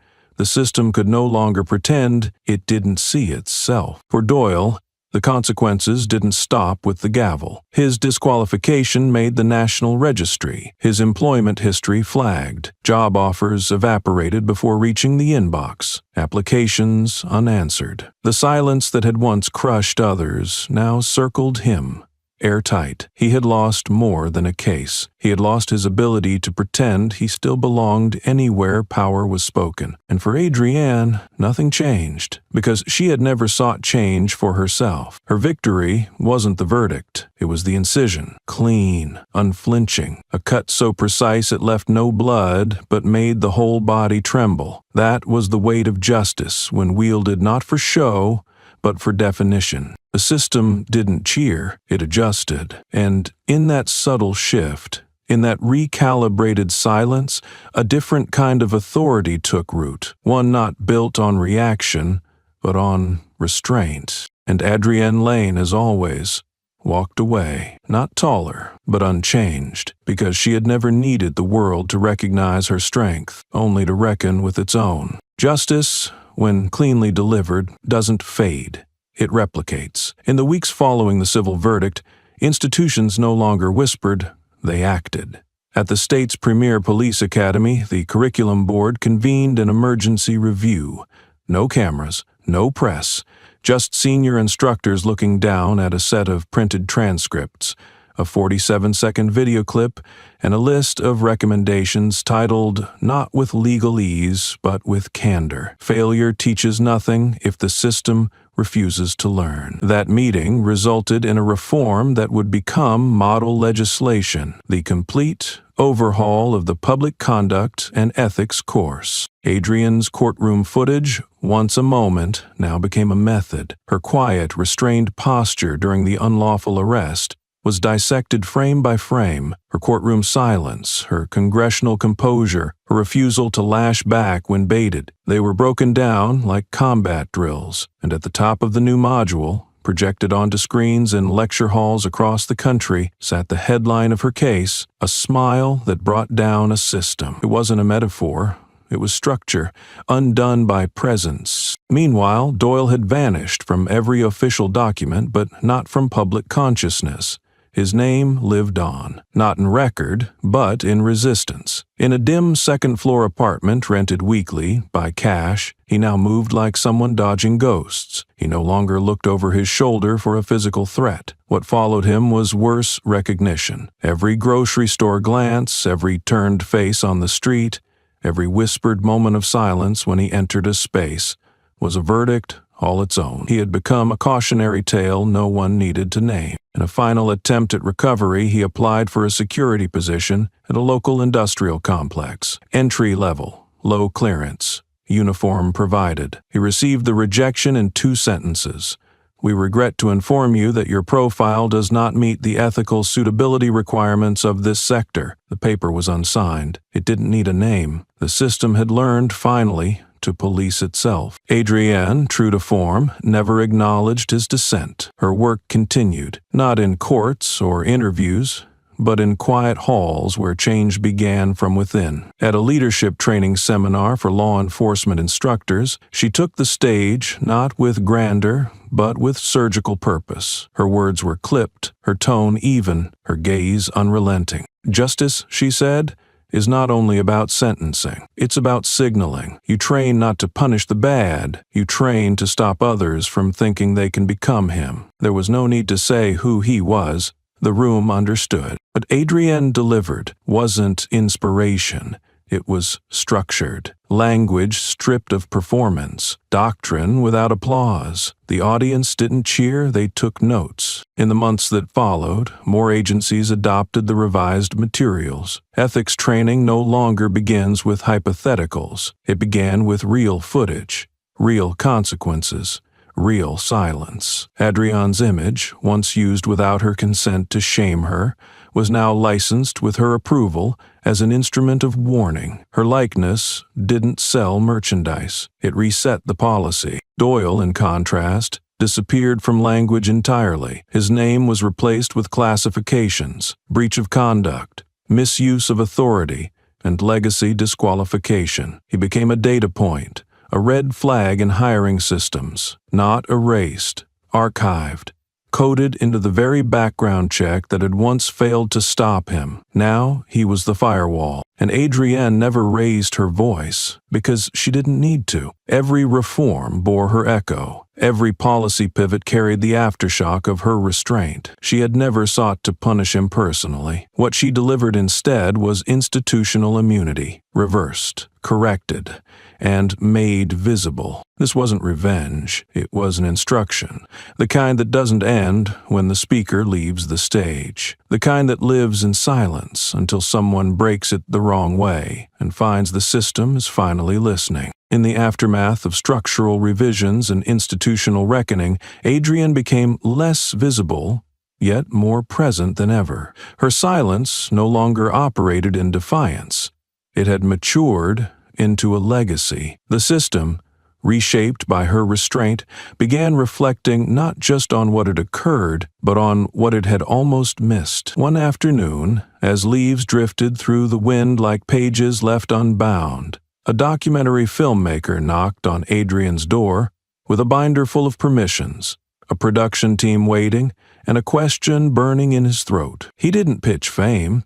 He didn't offer dramatization. He simply asked, "Can we tell your story?" Adrienne studied him for a full minute before answering. "That story," she said with surgical precision, "doesn't belong to me. It belongs to how people choose silence, or don't." Then she stepped back, closed the door gently, and left the idea with him, not declined, not endorsed, just returned to the world to earn its purpose. Still, the film moved forward. It was not propaganda, nor was it revisionist. It was curated restraint, segments of testimony, courtroom footage, a slow montage of shifting policies, and the infamous line delivered without flair, but with eternal punctuation. "I don't accept your apology." During the first screening, the room was heavy with breath. No narration, no orchestral swelling, just silence that built itself into the structure. And then the scene played, the refusal, the line that had fractured a culture of impunity. When it faded to black, the audience stood, not out of politeness, out of instinct, as if staying seated would have been a betrayal of what they'd just witnessed. Somewhere, miles away from the packed theater in a cheap motel with peeling wallpaper and a flickering ceiling light, Doyle watched the same documentary on a rented television. He sat on the edge of a sunken mattress, eyes locked, unmoving. The volume was low, almost inaudible, but the images needed no sound. His hands trembled, not with rage, not with denial, but with clarity too long deferred. When the camera returned to Adrienne's still face,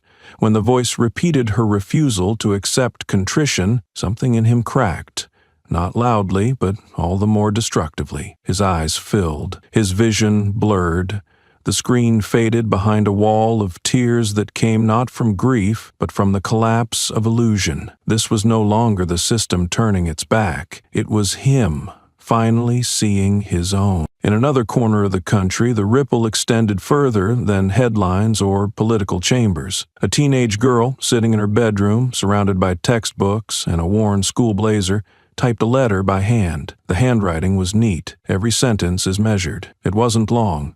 Just true. "Dear Ms. Lane," it began, "I wear a uniform to school, and I used to hate it. I thought it made me a target, but after seeing what you did by not yelling, by just standing still, I'm not afraid anymore. Thank you for making silence something powerful." Adrienne received it weeks later.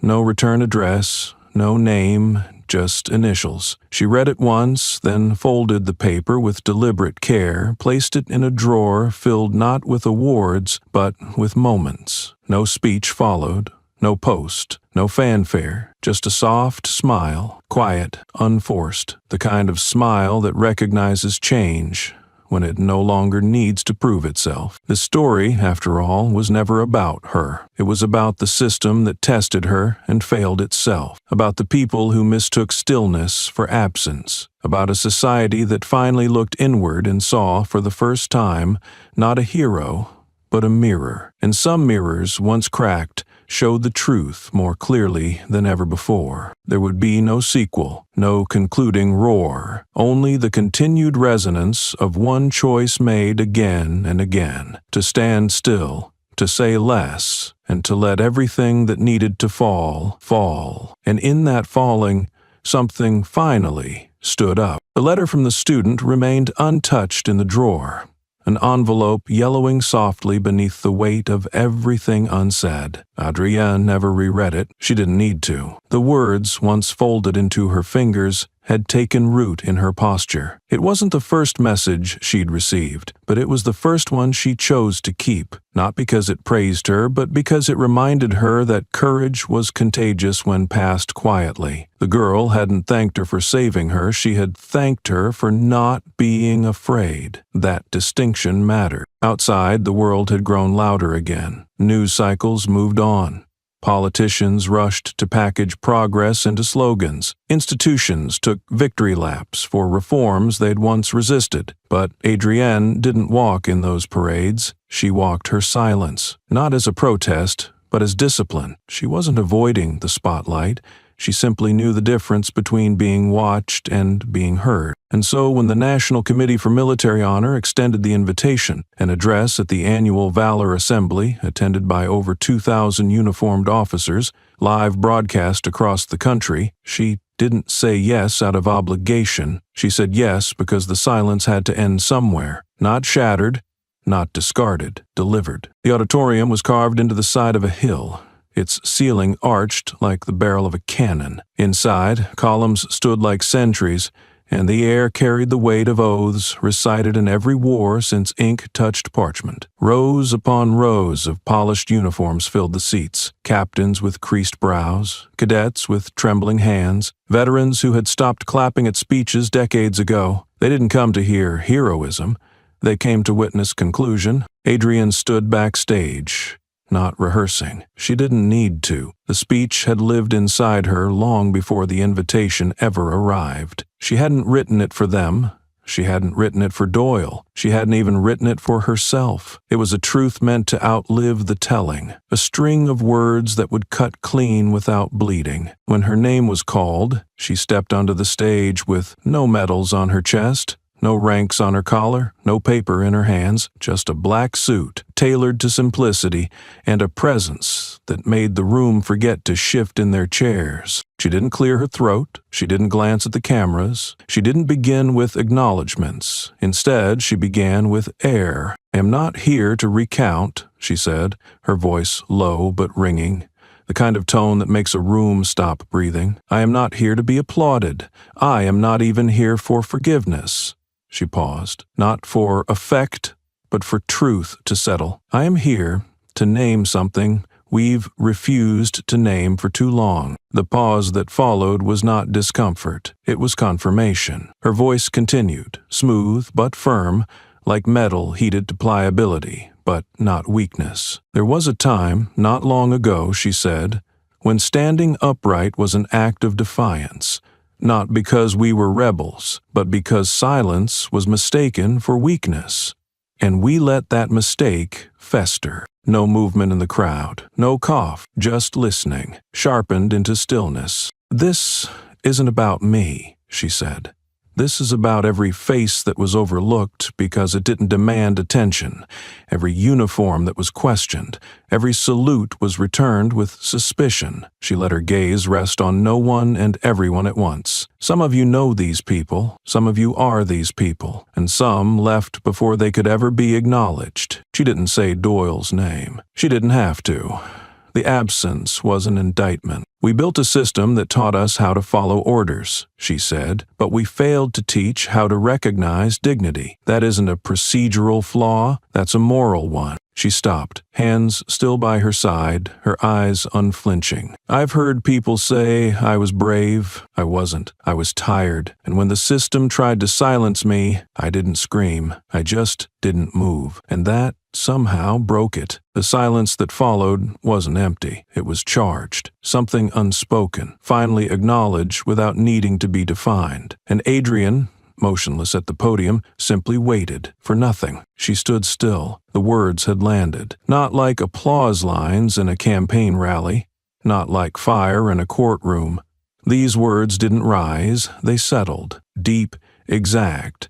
Like sediment building into a new foundation. Adrienne didn't fill the silence with pacing. She filled it by letting it echo. When she stepped back from the podium just half a pace, the breath of the audience didn't return. It stayed, suspended. A discipline of listening. A silence that was no longer hesitant, but reverent. In the front row, an older colonel sat unmoving, his hand clenched not in anger but in anchoring. A cadet 3 rows back blinked rapidly, not out of boredom but to resist the surge pressing behind his eyes. An officer near the edge of the row, decorated in campaign ribbons across his chest, shifted his thumb over the fabric of his collar as if confirming it still belonged there. Adrian saw them, not their faces individually, but the shift, the quiet contracting of the room's breath. It wasn't dramatic. It was seismic. Her presence didn't overwhelm them. It calibrated them. And for the first time in decades, valor had nothing to do with medals. It had everything to do with who dared to stand and not step forward. She continued, not louder but clearer. I was not asked to speak today because I fought,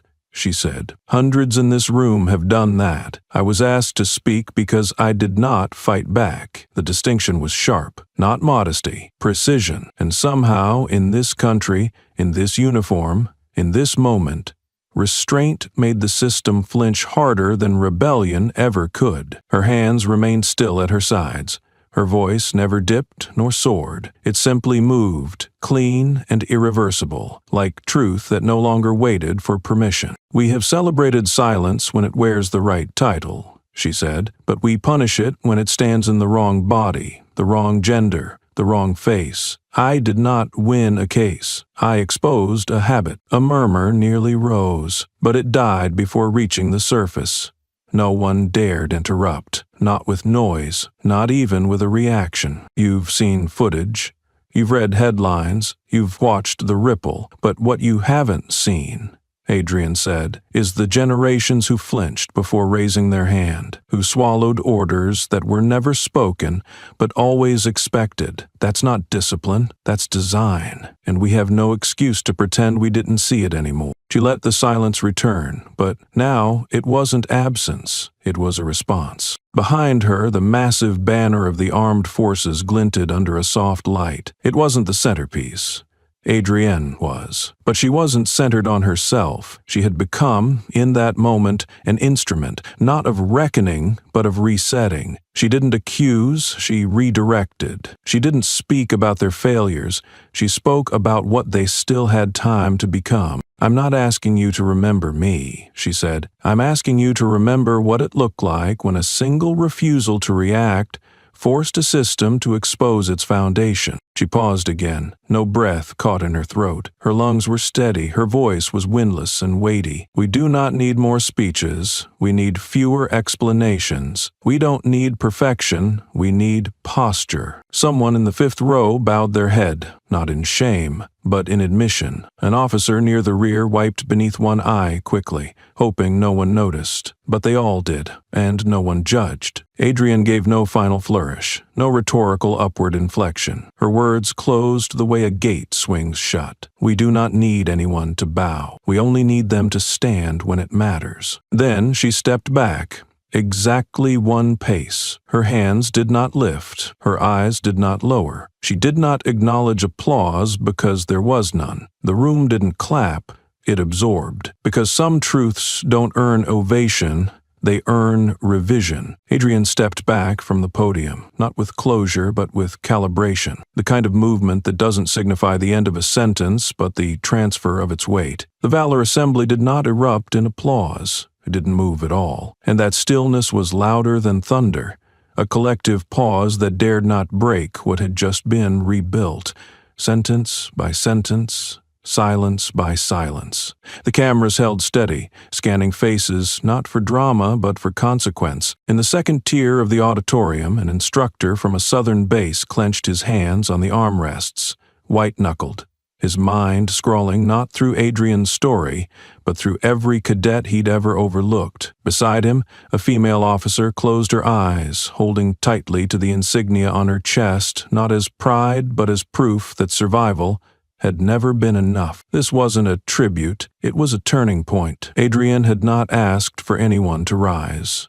And yet, people sat taller in their seats, some without realizing they had straightened their spine. The speech had ended, but its gravity hadn't. It hung over the audience like vapor from a battlefield, not choking but undeniable. When the MC stepped forward, he said nothing for several seconds. He didn't need to. Even his silence now felt borrowed, as if he were standing in the echo of something he couldn't follow. Backstage, aides whispered, but none dared speak Adrian's name. She walked past them without pause, her gaze fixed ahead, neither stiff nor ceremonial, just forward. She didn't seek the green room. She didn't wait for feedback. She had not come for a reaction. She had come to return something, a truth long buried under medals, protocol, and performance. Now that it had been laid bare, there was nothing left to carry, only to leave. As she exited the building into the gray morning light, the flags outside the auditorium stirred, not in theatrical gusts,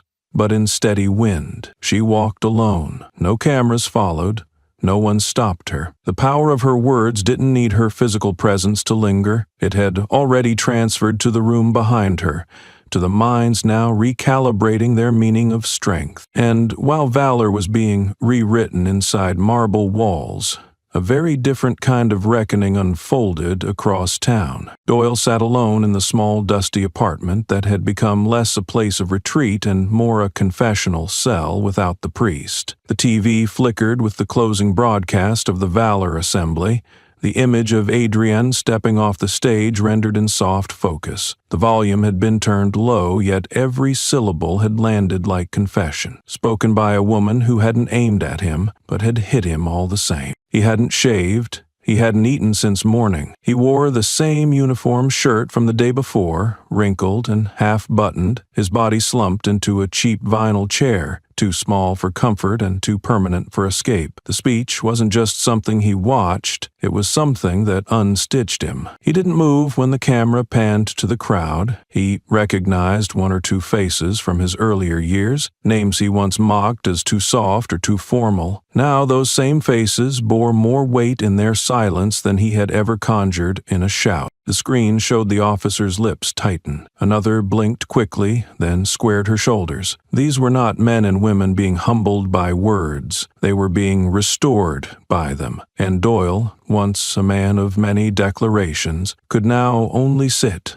and witness the collapse of the myth he had built around his authority. He reached for the remote, hesitated, and didn't press mute. He needed to hear this, even if it was already over. He needed to sit in the quiet, with the echo of Adrienne's voice trailing like smoke into the recesses of his denial. He needed to hear what it sounded like when the system finally honored what it had once tried to destroy. The television faded to a logo. The program concluded, but Doyle did not stand. In that hour, something fractured, not with the sound of breaking, but with the recognition that he would never wear another title again, not because they had stripped it from him, but because none of it had ever been truly his. The uniform, the badge, the authority, all illusions, once shielded by noise, now exposed by silence. He looked down at his chest where a patch had once lived, and slowly, as if ceremony still mattered, he slid his fingers across the seam. Then he stood,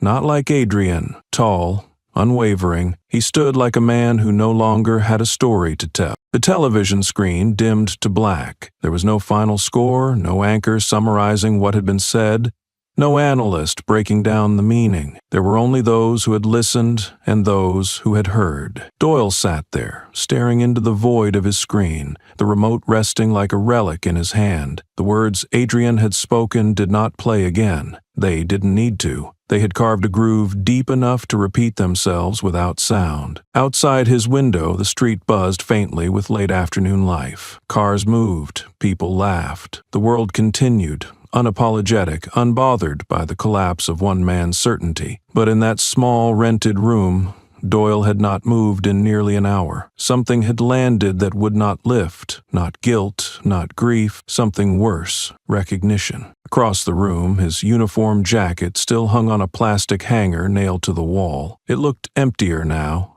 smaller, like it belonged to someone else entirely. The badge, no longer glinting, caught no light. Its silence accused louder than any headline ever could. Doyle stood and approached it, not as a soldier, not as a man of duty, but as someone who had once been believed, and now he didn't even believe himself. He reached up and took the jacket down. His hands didn't tremble. That had passed. He folded it once, carefully, then laid it across the arm of the chair. Not tossed, not dropped, dismissed. Then, without ceremony, he began to unbutton his shirt. Each click of the plastic echoed louder than applause ever had. He moved slowly, not for effect, but because his body had forgotten how to carry weight without title. When the shirt came off, he stood there in a plain undershirt, bare of rank, bare of assumption, bare of the illusion that his silence could ever compete with hers. He did not burn the uniform, he did not bury it. He simply didn't wear it anymore. At the same time, half a continent away, Adrian sat quietly in a corner room of the military guest quarters. Her bag was already packed, folded with the same precision she had applied to battle plans. She didn't check the news. She didn't watch the coverage. Her job had never been to linger. Her speech had done what it needed. It left no audience, only aftermath. On the small desk, a single folder sat unopened. Tomorrow, she would board a flight to another base, where another room of officers awaited her insight, not to hear what had happened, but to be reminded of what not to become. She would not reference Doyle.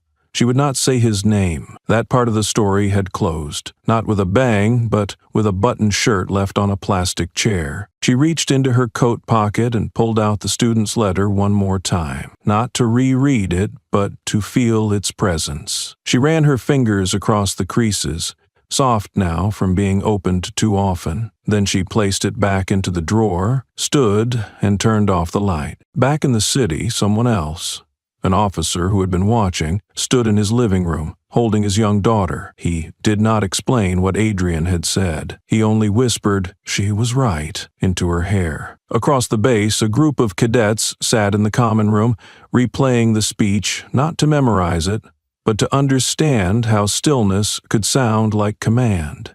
And in a quiet corner of a retirement home, a veteran who had once been reprimanded for overstepping in a patrol dispute simply wiped a tear and muttered, "Finally." In every corner of the country, something unspoken had shifted. The speech was not historic because of the applause. It was historic because of what it no longer permitted: excuses. In the Valor Assembly Archive, the footage would be stored under the name Address by General Adrian Lane. No subtitle, no footnote, because some speeches don't need explanation. They speak louder when uncaptioned. And in the final frames of the archived footage, before the broadcast cut, there was a lingering shot. Adrian, back turned, walking off stage, the camera capturing only her silhouette against the lighted banner. In that moment, there were no more words, only weight and legacy. The footage of Adrian's final walk off stage became the last frame many would remember, not because it was dramatic, but because it needed no punctuation, no salute, no closing gesture, just the quiet retreat of a woman who had finished what she came to say. But the ripple did not end there. It expanded, like the last wave of a stormless tide, subtle but irrevocable. Institutions began to look inward. Headlines gave way to curriculum updates. Where once there had been noise, there was now recalibration. At the heart of the National Military Academy, a new memorial was installed. It wasn't grand. It didn't need gold or stone angels. It stood clean, black marble, set at eye level, etched into its surface in brushed steel. Silence is the weapon of those who no longer need to shout. No name, no title, no plaque of events. Because history, when earned in silence, writes itself not in chapters, but in shifts, and the shift had already happened. Cadets passed the memorial daily. Some nodded, some paused, some just breathed slower. They understood this was not a site to worship, but a point to recalibrate from, a reminder that command does not rise from volume, but from gravity. Across the country, the final news segment aired. It was not dramatized. It did not end with swelling music or scrolls of commentary. It ended with a single phrase, spoken by the anchor, in a voice more still than sentimental. A woman who didn't fight back with her voice, only her stature. Far from the monument, far from the ceremony, far from the institution that had once doubted her rank, Adrienne stood in her modest room, facing a wardrobe that had followed her across deployments, investigations, tribunals, and decades of command. Hanging inside, crisp as always, was the uniform, unfaded, unbent.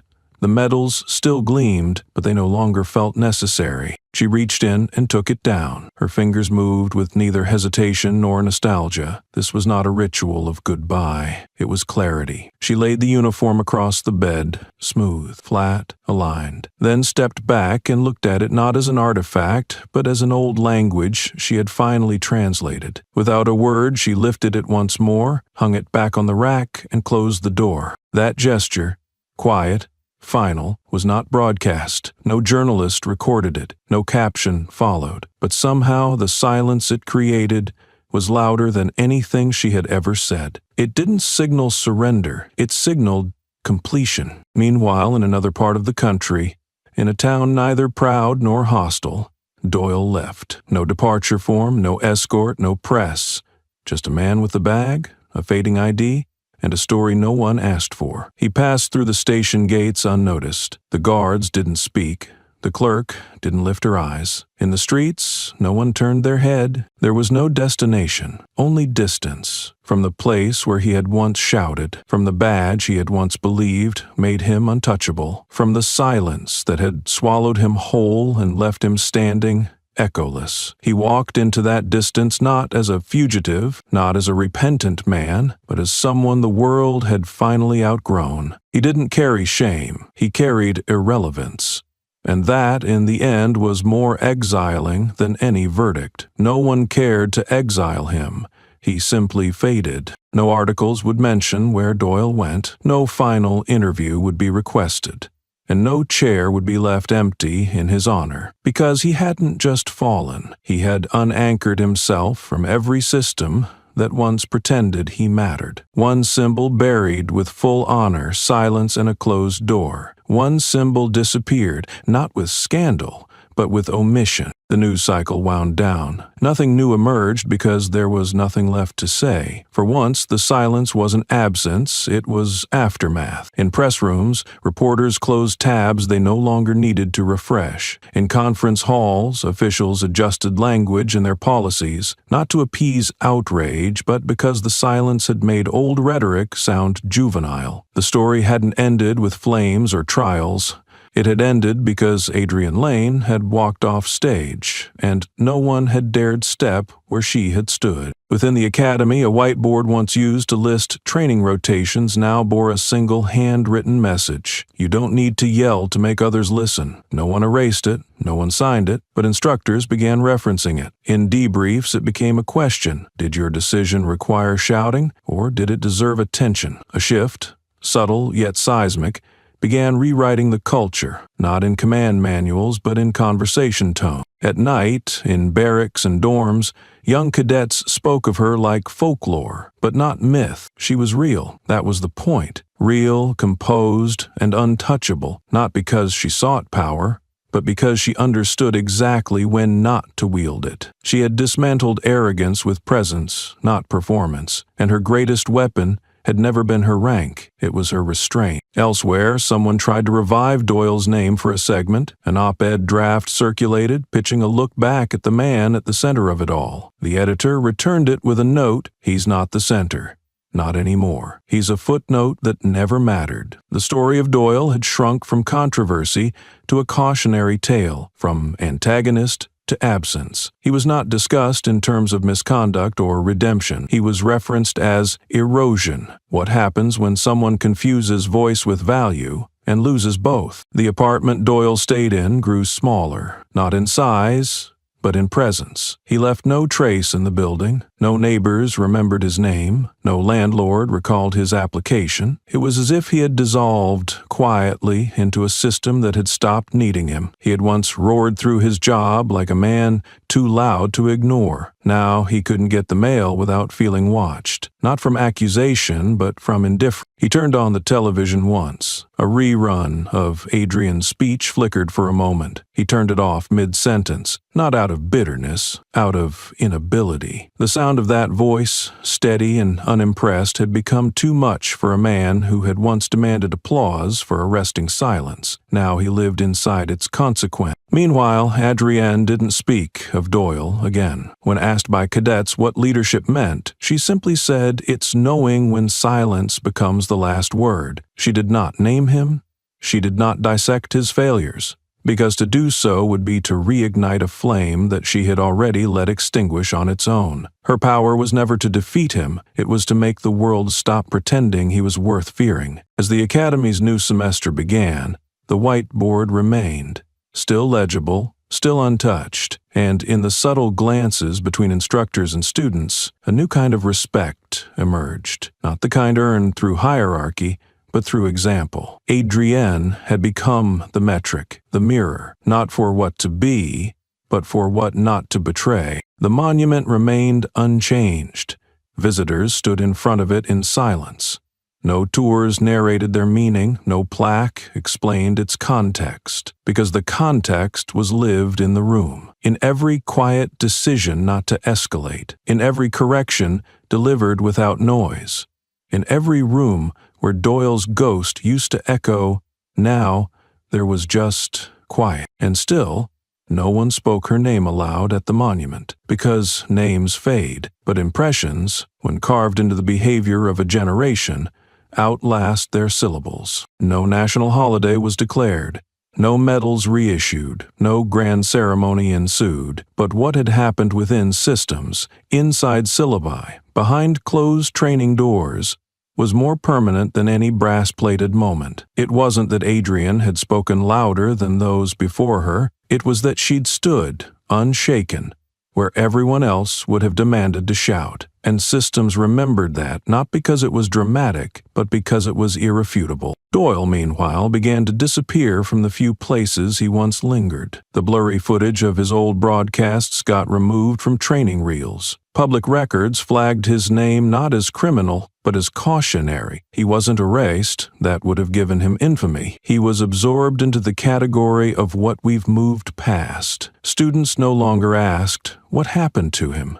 They asked, how did he last so long without being seen? The answer came without speeches. It came in policy briefings, in departmental ethics revisions, in internal memos that now used Adrienne's case not as a scandal, but as a precedent. A new column was added in personnel evaluations, response to restraint. What had once been measured in arrests was now being weighed in silence, because Adrienne had shown restraint not as a weakness, but as a calculation, a refusal to rise to the bait. a dominance that didn't need an audience. And then came the final closure, the kind no camera catches. In a lecture to a small group of mid-level officers, Adrienne was asked by a younger captain, "Do you regret not pushing harder for a harsher punishment?" Her answer was direct. Punishment doesn't always rewire behavior. Sometimes indifference does. The room stayed still. It was not a dismissal of justice.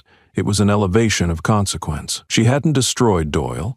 She had allowed the truth to reveal him, and when systems see clearly, they rarely forget. In a quiet corner of the same building, an instructor replaced an old quote above a training doorway. It once read, "Lead with command." Now it read, "Command without needing to lead." Subtle, almost indistinguishable, but those who noticed understood what it meant. Adrienne's uniform remained untouched since that final day she closed the wardrobe. She hadn't retired it in ceremony. She had released it in principle. She knew its value was not in wearing it again, but in knowing she never had to prove she earned it. And in that release, she had disarmed every badge that had ever tried to shout louder than integrity. Doyle, in his obscurity, received a final letter from a former colleague. It was unsigned. It said only, "We don't miss your voice. We remember her silence." He didn't reply. He didn't know how, because there are moments when the weight of a single sentence is enough to end a whole persona. Back at the academy, the whiteboard remained, still, undefiled, still legible after all these months. You don't need to yell to make others listen. Students now refer to it as the first rule, not by mandate but by respect. No one wrote under it. No one erased it. It had become less of a sentence and more of a compass. And compasses don't need decoration. They only need to point true. What Adrienne had given them wasn't victory. It was a new center of gravity. She had not demanded a change. She had demonstrated it. She had not conquered Doyle. She had outlived his echo. She had not worn power like a weapon.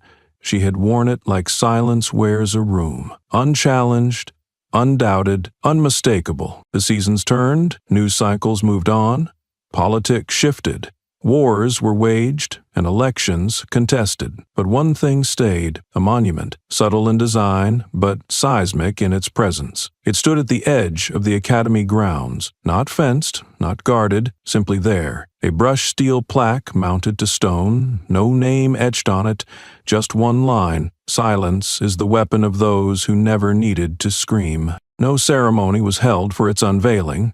Cadets were simply told, "It's ready," and they came, not for photos, not for ritual, but because they knew the story, felt the weight. Some saluted, others stood motionless, but none walked away unaffected, because what had been laid into that steel wasn't just a quote. It was a recalibration of force, of respect, of what it meant to hold power and not abuse it. Adrienne never visited the monument. She didn't need to. The lesson was never about her presence. It was about the space she had created, so wide, so disciplined, that others could step in and rise. She had lit the path, then stepped aside. That was her last command. Elsewhere, in a crumbling suburb forgotten by every map, Doyle packed his last box. No one had come to say goodbye. No landlord asked where he was going.